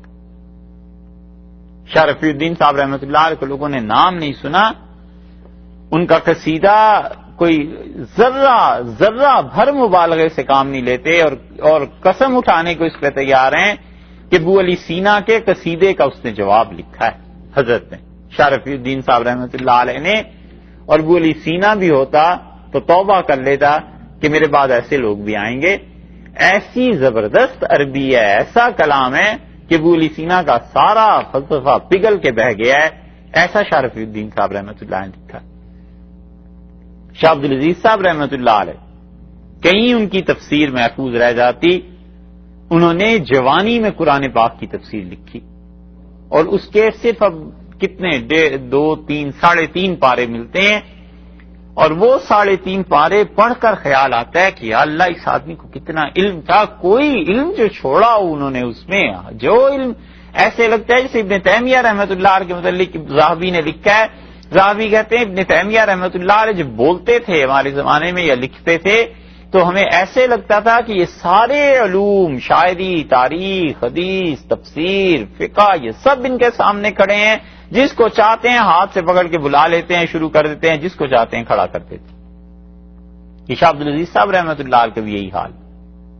57 کی جنگ آزادی میں ان کی تفسیر ضائع ہو گئی، وہ جل گئی۔ حضرت نے وگرنہ اپنے بڑھاپے میں کہا کہ جب میں نے تفسیر لکھی تھی تو یہ شعر لوگ میرے متعلق پڑھتے تھے، اور اس سے پتا چلتا ہے کہ حضرت نے جوانی میں ہی کہیں یہ تفسیر لکھتی تھی۔ شاہ عبد العزیز صاحب رحمۃ اللہ نے قرآن پاک پہ کام کیا ہے، اور بہت کام کیا، یہ سارے لوگ، اس لیے کہ اللہ کا حکم یہی ہے کہ اس قرآن کو پڑھو، اس کو پڑھاؤ، لوگوں تک پہنچاؤ۔ اگلی حدیث دیکھیے، شاہ عبد العزیز صاحب رحمۃ اللہ علیہ نے تفسیر کے معاملے میں اپنے والد کا لکھا ہے۔ تحفہ اثناعشریہ میں ایک جگہ لکھتے ہیں کہ میرے والد شاہ ولی اللہ رحمۃ اللہ علیہ مجھے لے گئے میرے استاد کے پاس، روح پدرم شاد، اور میرے والد کی روح اللہ اسے ٹھنڈا رکھے، خدا اسے خوش رکھے، اور انہیں جا کے میرے استاد سے کہا کہ یہ میرا بچہ ہے اور اسے اللہ کے عشق کا سبق دے دیجئے، بس اس کے علاوہ کچھ نہیں پڑھانا۔ اور پھر وہ کہتے ہیں کہ میرے والد شاہ ولی اللہ رحمۃ اللہ علیہ نے مجھے قرآن پاک کا ترجمہ پڑھایا، اور فرماتے تھے میں نے اپنے والد سے کچھ بھی نہ پڑھا ہوتا تو بھی میرے لیے یہی کافی تھا، میرے علم کے لیے۔ فرماتے ہیں کہ جب میں نے پڑھا پھر بعد میں زیادہ مطالعہ وسیع ہوا تو پھر پتا چلا کہ والد اس آیت کا جو ترجمہ کرتے تھے، اس جگہ پر جو رکتے تھے، یہ جو فرماتے تھے، اس میں کتنا بڑا علم تھا. ان کے دادا شاہ عبد الرحیم صاحب، شاہ ولی اللہ صاحب کے والد رحمۃ اللہ علیہم، ان کا بھی ایسے ہی تعلق تھا. شاہ عبد العزیز صاحب رحمۃ اللہ علیہ کسی نے آ کے خواب میں کہا کہ آپ کے دادا کی میں نے زیارت کی، تو فرمایا کیسے تھے وہ؟ تو اس نے کہا حضرت آپ ہی جیسے تھے شکل و شبات میں. تو کہنے لگے ٹھیک کہا. فرماتے ہیں ہمارے خاندان میں سب یہی کہتے ہیں کہ میں اپنے دادا پہ گیا ہوں. تو ان کا تم نے انہیں ہی دیکھا، جو پیغام تھا پھر ان تک پہنچایا. شاہ عبد العزیز صاحب رحمۃ اللہ علیہ کی کتنی چیزیں ایسی ہیں جو اب تک سامنے نہیں آئی. افسوس کہ وہ سارا ذخیرہ ہندوستان میں. مفتی رشید الدین خان صاحب تھے رحمۃ اللہ علیہ دلی میں، اور شاہ صاحب رحمۃ اللہ علیہ کہتے تھے کہ میری جو فقہ ہے یہ مفتی رشید لے گیا، اور فرماتے تھے میری تقریر یہ مولوی اسماعیل کو ملی ہے، اور میرا پڑھانا یہ میرا نواسا اسحاق لے گیا. ایک ہی شخصیت میں اتنی جامعیت تھی کہ ایسے لوگ کئی صدیوں میں پیدا ہوتے ہیں. لیکن ظاہر ہے وقت ایسا آ گیا تھا کہ مسلمانوں کو ان علوم سے ایک طرح سے بے اعتنائی ہو گئی تھی. حالات بڑے خراب ہو گئے، کیا کیا چیزیں ہو گئیں. کون اتنے بڑے اللہ کے نام کی قدر کرتا. لطیفے کی بھی بات ہے، کسی نے کہا حضرت شاہ صاحب رحمۃ اللہ سے کہ حضرت آپ اس زمانے کے کتب ہیں. تو حضرت نے فرمایا استغفر اللہ، کتب جو ہوتا ہے وہ تو بڑے مقام کا آدمی ہوتا ہے. پھر ہنسے اور فرمایا ٹھیک کہتے ہو، زمانے کے حالات دیکھو، ایسے زمانے کے لیے میرے ہی جیسا کتب ہونا چاہیے.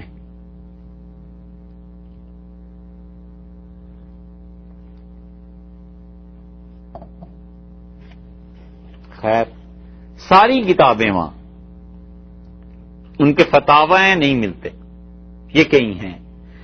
مفتی رشید الدین صاحب رحمۃ اللہ علیہ نے حضرت کی کچھ چیزیں جمع کر لی، وہ نہیں ملتی. اور اس کے لیے ہم نے 2 دن پہلے ایک جگہ ہندوستان ہی فون کیا کہ سنا ہے آپ کے یہاں کتب خانے میں کہیں سے اطلاع ملی ہے کہ یہ کتاب ہے. ان کا ہم دیکھ کے بتائیں گے ہمارے یہاں پائی جاتی ہے یا نہیں. شاہ رفیع الدین صاحب رحمۃ اللہ علیہ کی تفسیر جو کہیں نہیں ہے، ہاپوڑ میں ایک مسجد ہے، وہاں کسی کتب خانے میں ہے. اب کہاں کون جائے؟ اول تو ویزا نہیں ملتا، ویزا ملے بھی تو شہروں کا ملتا ہے کہ اس شہر میں اتنے دن کے لیے آپ جا سکتے ہیں، بس اس سے زیادہ نہیں. یہ کام کرنے کے ہیں. یہ مسلمانوں کی عظمت کے نشان، مسلمانوں کی عظمت کے نشان ہے کہ اتنی رچ ہسٹری ہے مسلمانوں کی. کوئی زمانہ کوئی دور ایسا نہیں گیا جب اللہ نے مسلمانوں پہ کرم نہ کیا ہو، اور ہر دور میں اللہ اتنے اچھے اچھے بندے بھیجتا رہا ہے تاکہ قیامت میں ان مسلمانوں سے پوچھے کہ میں نے کوئی کمی نہیں کی تھی. تمہیں پیسہ چاہیے تھا، دنیا میں سب سے زیادہ پیسہ دیا. نیچرل سورسز دیکھ لیں آپ، مسلمانوں سے زیادہ آج کی دنیا میں کس کے پاس ہیں؟ دماغ دیکھ لیں، مسلمانوں سے زیادہ جینیس اس وقت کون سی قوم ہے؟ علم دیکھ لیں، جتنا کتاب و سنت کا ان چیزوں کا، مسلمان تو خیر بہت بڑی بڑی بڑی امت ہے، اب تک بر صغیر میں ہے. عربوں کو تو ہوا نہیں لگی ابھی، انہیں کیا پتا حدیث کیا ہوتی ہے، انہیں کیا پتا تفسیر کیا ہوتی ہے. وہ تو بھی بچے بھی نہیں ہوئے بیچارے، پیدا ہی نہیں ہوئے.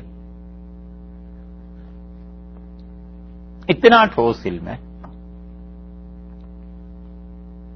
کسی نے مولانا ادریس کاندلوی صاحب رحمۃ اللہ سے لاہور میں کہا کہ حضرت ایک نئی مشین آئی ہے اور وہ بتا دیتی ہے کہ یہ حدیث بخاری میں اتنی جگہ آئی ہے، یہ حدیث فلاں جگہ اتنی جگہ آئی ہے. تو بڑے ہنسے. فرمایا ہاں میاں اب تو مشینیں آنے لگی ہیں، ہندوستان میں بھی ایک نابینا بیٹھا ہوا ہے، وہ مشین بھی تمہیں بتا دے گی. تو مراد تھی حضرت شیخ الحدیث مولانا زکریا صاحب رحمۃ اللہ علیہ سے. فرمایا اس سے پوچھ لو، وہ تو انگلیوں پہ گن دیتا ہے کہ یہ حدیث بخاری میں کتنی جگہ آئی ہے اور فلاں جگہ کتنی جگہ آئی.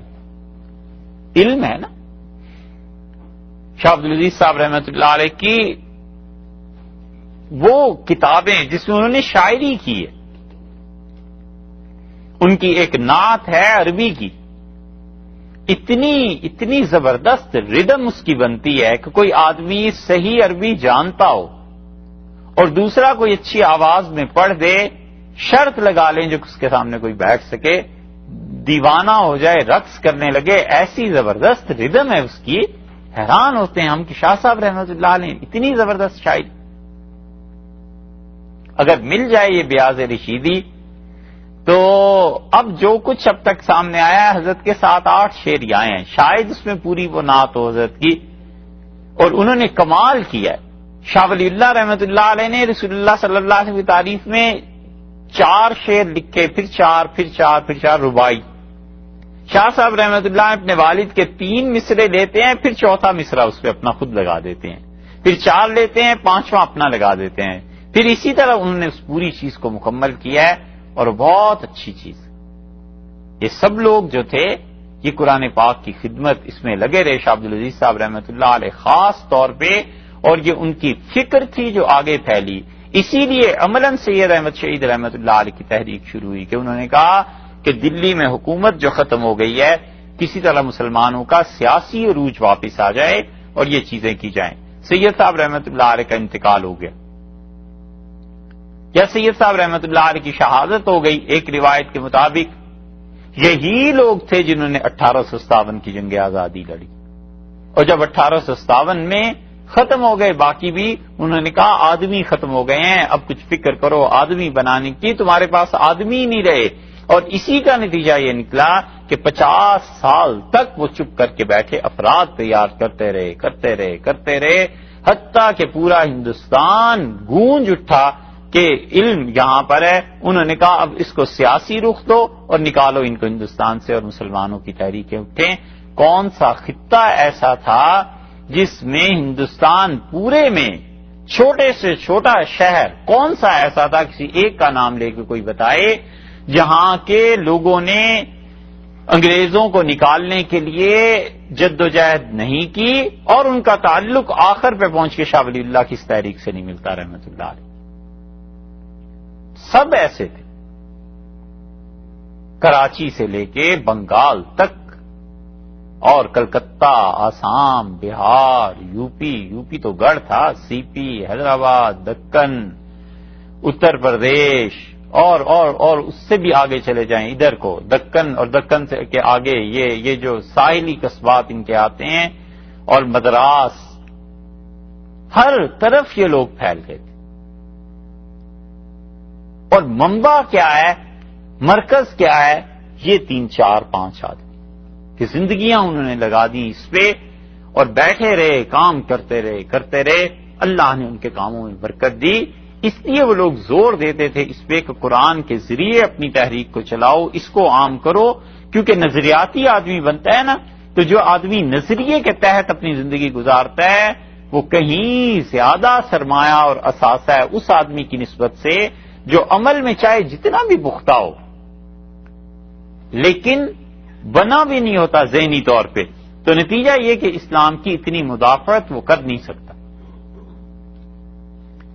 حدیث میں دیکھیں یہاں قرآن میں یہ آیا نا، اس کی بات ہم کر رہے ہیں کہ ان اتلو القرآن، اور اللہ نے مجھے حکم دیا ہے کہ میں قرآن کو پہنچاؤں لوگوں تک، پڑھوں قرآن کو سناؤں لوگوں کو. حضرت ابو ہریرہ رضی اللہ عنہ کی یہ روایت آئی ابو داؤد میں، انہوں نے کہا کہ رسول اللہ صلی اللہ علیہ وسلم نے فرمایا مجتمع قوم فی بیت من بیوت اللہ،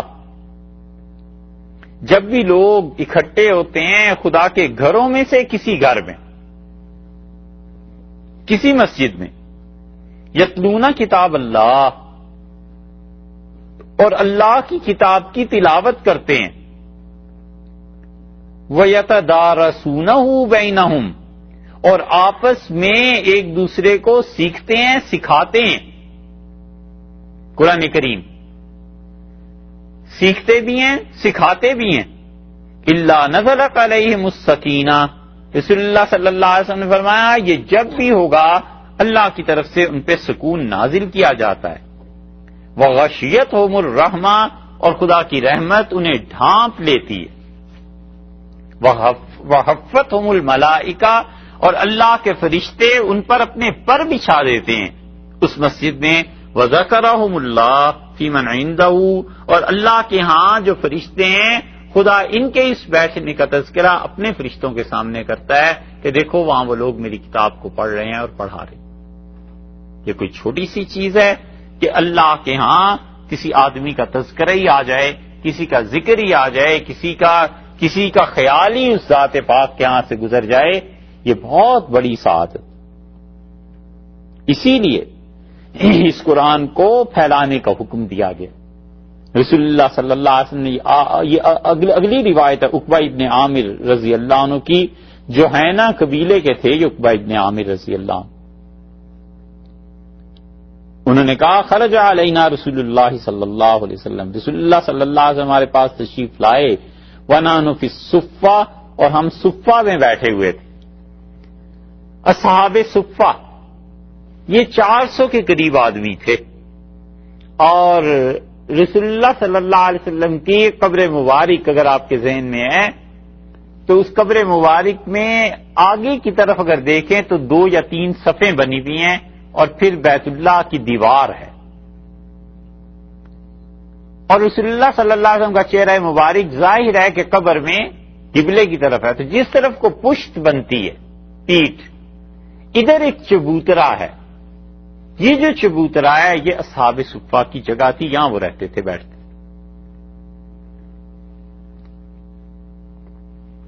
تو رسول اللہ صلی اللہ علیہ وسلم یہاں آئے، یہ ابو ہریرہ رضی اللہ عنہ ہے نا، یہ صحاب صفہ میں سے تھے، بڑے بڑے اکابر صحابہ رضی اللہ عنہ صحاب صفہ میں سے تھے، اور یہ آئے تھے رسول اللہ صلی اللہ علیہ وسلم کے پاس قرآن کو سیکھنے۔ عبداللہ ابن عمر رضی اللہ عنہ نے کہا، انہوں نے کہا ہم یہیں بیٹھے رہتے تھے، اور ہمارا حال یہ تھا، یہ اصحاب صفہ رضی اللہ عنہ کہتے ہیں کہ ہم میں سے کبھی کبھی کسی کے پاس اپنا سطر ڈھانپنے کے لیے کپڑا نہیں ہوتا تھا، اور ہم ایک کے پیچھے دوسرا بیٹھ جاتا تھا شرم کے مارے، اور رسول اللہ صلی اللہ علیہ وسلم کی باتیں سنتا رہتا تھا۔ اس غربت کے حال میں ان لوگوں نے اس دین کو سیکھا ہے، اور پھر اللہ نے جو انہیں برکت اور عروج دیا ہے اور دنیا میں ہی جو ترقی دی ہے وہ کہاں جا پہنچے۔ تو کہتے ہیں ہم صفہ میں بیٹھ گئے۔ عقبہ ابن عامر رضی اللہ عنہ وہی ہیں جنہوں نے رسول اللہ صلی اللہ علیہ وسلم سے پوچھا تھا کہ کوئی ایسی چیز بتا دیں کہ میرے اور جنت کے درمیان کوئی فاصلہ نہ رہے، تو آپ نے انہیں فرمایا تھا، نسائی کی روایت میں آتا ہے، آپ نے فرمایا عقبہ ہر نماز پڑھنے کے بعد آیت الکرسی پڑھ لیا کرو، انہیں بتایا تھا، کیونکہ آیت الکرسی جو ہے اس کو اگر کوئی آدمی مسلسل پڑھتا رہے گا تو آہستہ آہستہ دھیرے دھیرے اس انسان میں تبدیلی آئے گی۔ تو ہم اصحاب صفہ ہمارے پاس رسول اللہ صلی اللہ علیہ وسلم آئے، اور آپ نے فرمایا ایکم یحب ان یغدو الی بطحان او العقیق، تم میں سے کون ہے جو اس بات سے خوش ہو کہ وہ بطحان یا عقیق ان منڈیوں میں جائے۔ بازار لگتے تھے بڑے بڑے جانوروں کے، مویشی منڈی لگتی تھی، بطحان میں بھی فروخت ہوتے تھے اونٹ، اور عقیق میں بھی اونٹ اور اونٹنیاں سب فروخت ہوتے تھے، بہت بڑا بزنس ہوتا تھا عربوں کا یہاں پہ۔ اور رسول اللہ صلی اللہ علیہ وسلم تم میں سے کوئی اس بات پہ خوش ہے کہ وہاں جائے، فیاخذ ناقتین، 2 اونٹنیاں لے آئے، قوماوین جن میں خوب ان کا کوہان بھرا ہوا ہو۔ کوہان میں ہوتی ہے چربی، اور عرب چربی کو پسند کرتے تھے، تو وہ جتنا کوہان اونٹ کا مضبوط ہوتا تھا اتنا ہی وہ اچھا قیمتی شمار کیا جاتا تھا۔ تو رسول اللہ صلی اللہ علیہ وسلم 2 ایسی اونٹیاں لے آؤ، جاؤ اور جن کے خوب بھرے ہوئے ہوں، زہراوین، خوب اچھی ہوں، بغیر اسم باللہ ولا قطع رحم، اور 2 اونٹ اسے ایسے مل جائیں جنہیں وہ لے آئے اس خوبصورتی کے اور بھرے ہوئے چربی سے، اور اس کے لانے میں نہ ہی تو اسے گناہ ہو اور نہ ہی وہ کسی کے ساتھ ظلم کرنے کا باعث بنے۔ یہ نہیں ہے کہ کسی کے ہاتھ سے چھین کے لے آیا ہے، لوگوں کے حقوق ضائع کر دیے، یا خریدنے گیا اور کسی کو دھوکہ دے کے خرید لیا، اللہ کے یہاں مجرم بن گیا، نہ اللہ کا حق ضائع کرے نہ لوگوں کا حق ضائع کرے۔ قالوا کلنا یا رسول اللہ، ہم نے کہا اللہ کے رسول اس بات کے لیے کون تیار نہیں، ہم سب تیار ہیں، کلنا، ہم سب کے سب، کسی کو بھی ملے جائے اور خرید کے لے آئے گا۔ رسول اللہ صلی اللہ علیہ وسلم فلا ان یغدو احدکم کل یوم الى المسجد، تو دیکھو تم میں سے ہر آدمی جو روزانہ مسجد کو جائے فیتعلم آیتین من کتاب اللہ، اور وہ خدا کی کتاب سے، قرآن سے 2 آیتوں کی تعلیم حاصل کر لے، خیر اللہ من ناقتین، تو اس کے لیے یہ 2 اونٹنیوں سے زیادہ برکت کی چیز یہ 2 آیتوں کو سیکھنا ہے۔ وَإِن ثَلَاثٌ فَثَلَاثٌ، 3 آیتیں سمجھ آئے مسجد جا کے تو 3، مثل عدادہن من الابل، اور رسول اللہ صلی اللہ علیہ وسلم فرمایا جتنی بھی آیتیں تم سیکھ کے آتے ہو اتنی آیات کے برابر اونٹوں کو شمار کر لو، تو اتنے اونٹ تمہیں اگر مفت میں مل جائیں تو کیا وہ زیادہ تمہارے لیے اچھا ہے یا ان آیات کی تعلیم؟ تو فرمایا کہ ان آیات کی تعلیم تمہارے لیے زیادہ اچھی، یہ بتایا ہے۔ اس لیے اللہ تعالی نے فرمایا کہ مجھے تیسرا حکم یہ دیا گیا ہے کہ میں قرآن کی تلاوت کروں۔ اور ابی بن کعب رضی اللہ عنہ کہتے ہیں قال رسول اللہ صلی اللہ علیہ وسلم، رسول اللہ صلی اللہ علیہ وسلم نے مجھ سے پوچھا اور ارشاد فرمایا ابو منذر ایو آیت معاک من کتاب اللہ اعظم، تمہارے پاس کوئی قرآن کی تعلیم ہے، قرآن سیکھا ہے؟ اچھا یہ بتاؤ سب سے اچھی، سب سے بڑی آیت قرآن کی کون سی ہے؟ میں نے کہا اللہ اور اس کے رسول صلی اللہ علیہ وسلم بہتر جانتے ہیں، اور پھر ادب کی وجہ سے عرض کیا تو رسول اللہ صلی اللہ علیہ وسلم نہیں ابو منذر تم بتاؤ، تمہارا کیا خیال ہے قرآن کی سب سے اچھی آیت کون سی ہے؟ کل تو میں نے عرض کیا اللہ لا الہ الا هو الحی القیوم، یہ آیت الکرسی۔ تو فضرب فی صدری، رسول اللہ صلی اللہ علیہ وسلم نے خوشی سے میرے سینے پہ ہاتھ مارا اور مجھ سے فرمایا لیہنی، مبارک ہو، لک یا ابا المنذر، ابو منذر مبارک ہو، العلم، یہ علم ہے، یہ صحیح چیز ہے جو اللہ نے تجھے دی ہے کہ تم نے اس چیز کو اچھی طرح پا لیا کہ خدا کی کتاب میں سب سے بڑی آیت آیت الکرسی ہے، یعنی اللہ تعالیٰ کو جو بہت زیادہ پسند ہے وہ آیت الکرسی ہے۔ یا یہ کہ ابو ذر رضی اللہ عنہ نے انہوں نے ابی بن کعب رضی اللہ عنہ نے جو کچھ کہا، اس کا مطلب یہ ہوا کہ رسول اللہ صلی اللہ علیہ وسلم نے ان کے حال کے مطابق فرمایا کہ بہت عمدہ علم ہے، اللہ مبارک کرے تمہیں یہ علم، بہت اچھی بات کہی۔ حضرت ابو سعید خدری رضی اللہ عنہ کہتے ہیں کہ ایک آدمی کو سنا رسول اللہ صلی اللہ علیہ وسلم نے بار بار قل هو اللہ احد پڑھتا تھا، یرددھا، بار بار رات کو پڑھتا رہا، یہاں تک کہ جب صبح ہوئی تو رسول اللہ صلی اللہ علیہ وسلم سے ہم نے ذکر کیا کہ اللہ کے رسول یہ آدمی رات کو بار بار پڑھ رہا تھا، تو رسول اللہ صلی اللہ علیہ وسلم کہ یہ جانتے نہیں ہو اس کو پڑھنے میں قرآن کے تیسرے حصے کا ثواب ملتا ہے۔ اسی لیے لوگ کہتے ہیں 3 مرتبہ قل هو اللہ پڑھنی چاہیے، یعنی 3 حصے مل کے ایک قرآن کا ثواب ہو جائے گا۔ اور شاہ عبد الغنی صاحب رحمۃ اللہ علیہ جن کا ابھی ذکر کر رہے تھے ہم، ابن ماجہ پہ انہوں نے حاشیہ لکھا ہے، بہت عمدہ حاشیہ ان کا۔ شاہ عبد الغنی صاحب رحمۃ اللہ علیہ کہتے تھے کہ یہ قرآن کا پورا ثواب کیسے ملے گا؟ 3 ثلث کا ثواب مل جائے گا، 1/3 وہ کہتے تھے 3 مرتبہ ثواب ملے گا، ایک مرتبہ پڑھنے کا 1/3 ہو گیا نا، تو کہتے یہی ملے گا، پورے قرآن کا ثواب نہیں۔ لیکن یہ حضرت کی سمجھ کی بات تھی، اپنی سمجھ کے متعلق ارشاد فرمایا کہ ایسی چیز۔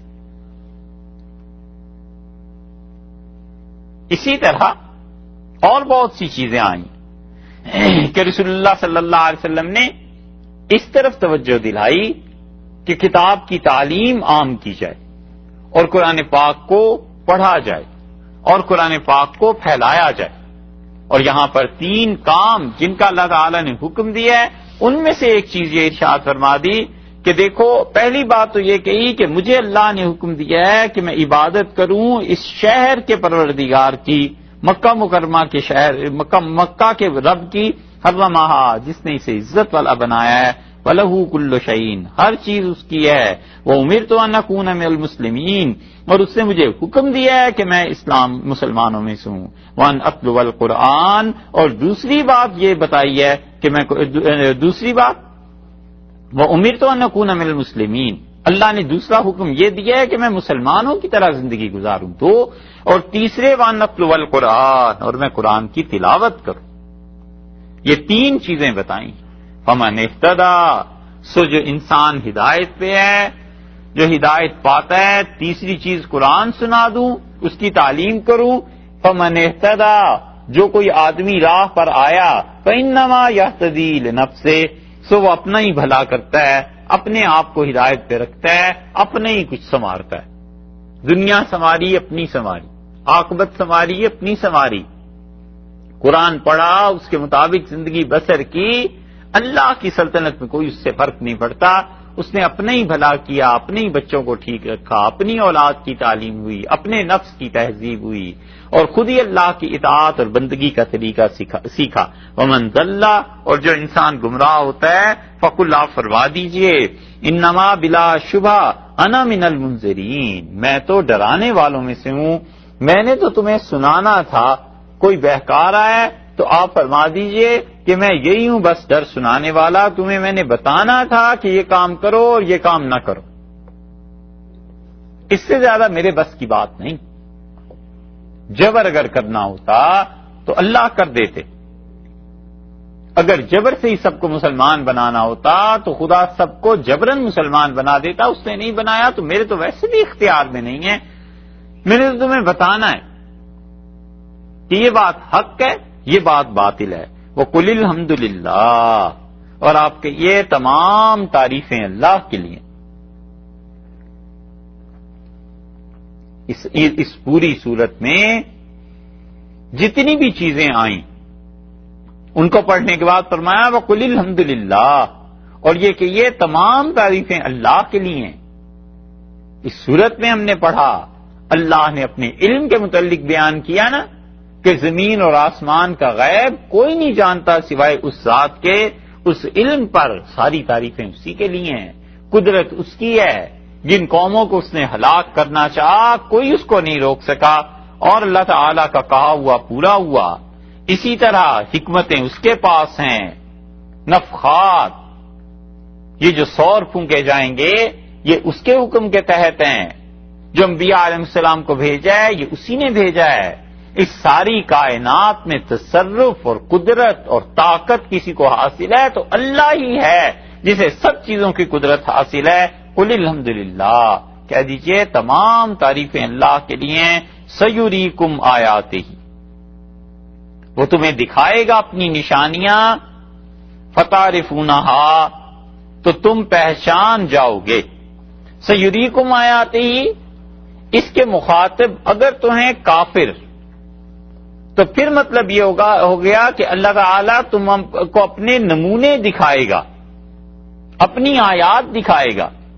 وہ جو عذاب جس کی تم شور مچا رہے ہو نا کہ آ نہیں جاتا، یہ ابھی تمہیں نمونے اس کے نظر آ جائیں گے.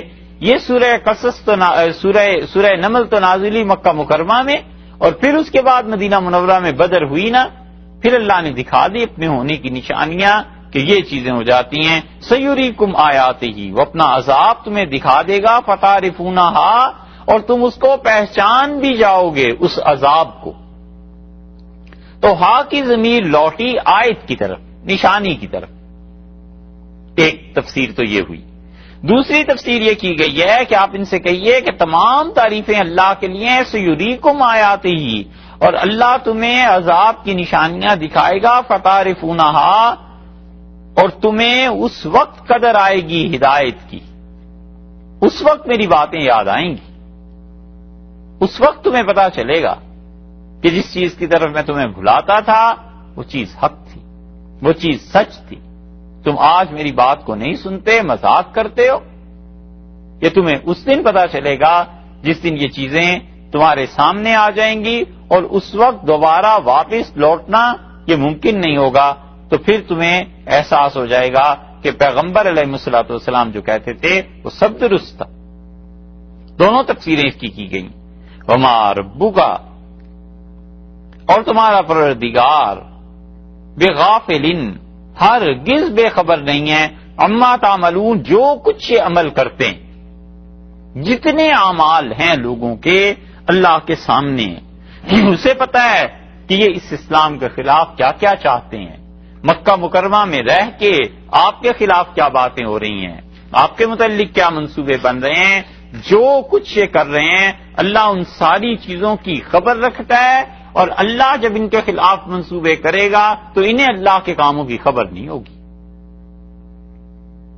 کیونکہ یہ اللہ کے علم میں سے کہاں سے جان لیں گے، اور اللہ جانتا ہے. اور ابھی یہ عذاب آ رہا ہے، انہیں پتا چل جائے گا، بدر میں آ گیا نا، اور یہ لوگ نہیں سمجھ پائے کہ کیا ہو رہا ہے، اور اللہ کو معلوم تھا کہ کیا ہونا ہے. اللہ نے فرمایا ہم نے اس لیے کیا کہ جو حق الحق کا، تاکہ سچی بات واضح ہو جائے. ہم نے اس لیے کیا کہ بدر میں یہ سب کچھ کہ جسے دنیا میں رہنا ہے وہ دلیل کے ساتھ جیے، اور جسے مرنا ہے وہ بھی دلیل کے ساتھ. لِيَهْلِكَ مَنْ هَلَكَ عَنْ بَيِّنَةٍ، جس نے ہلاک ہونا ہے وہ دلیل کے ساتھ ہلاک ہو. کہ کیوں ہلاک ہو، کیوں اس دنیا سے وہ قتل کر دیا جائے، مار دیا جائے، اس کی بھی دلیل ہونی چاہیے. اس کی سب سے بڑی دلیل یہ ہے کہ پیغمبر علیہ السلام تم میں موجود، اور تم نے رسول اللہ صلی اللہ علیہ وسلم کی بات سننے کی بجائے مذاق، ہنسی ٹھٹھا کھیل بنا لیا. اور جس کو زندہ رہنا ہے دلیل کے ساتھ رہے، اور اس کی زندگی کی دلیل یہ کہ وہ اللہ کی توحید اور رسالت کے قائل ہونے کی وجہ سے اس دنیا میں نافع ہے، نفع پہنچا رہا ہے لوگوں کو، وہ دلیل کے ساتھ زندہ رہنا چاہیے. اللہ کی جو منصوبے تھے کہ اس طرح ان کافروں کو ہلاک کرنا ہے، اللہ نے فرمایا انہیں خبر نہیں ہے ہمارے منصوبوں کی. اور جو کچھ یہ منصوبے بنا رہے ہیں رسول اللہ صلی اللہ علیہ وسلم کے خلاف، مسلمانوں کے خلاف، تیرا پروردگار ہرگز غافل نہیں ہے ان سے، خدا بے خبر نہیں ہے، اس کو خبر ہے. اسی کے مطابق وہ وہی نازل کر رہا ہے، اور اسی طرح وہ حالات ایسے کر دے گا کہ اسلام غالب آ جائے اور کفر مغلوب ہو جائے. بس جناب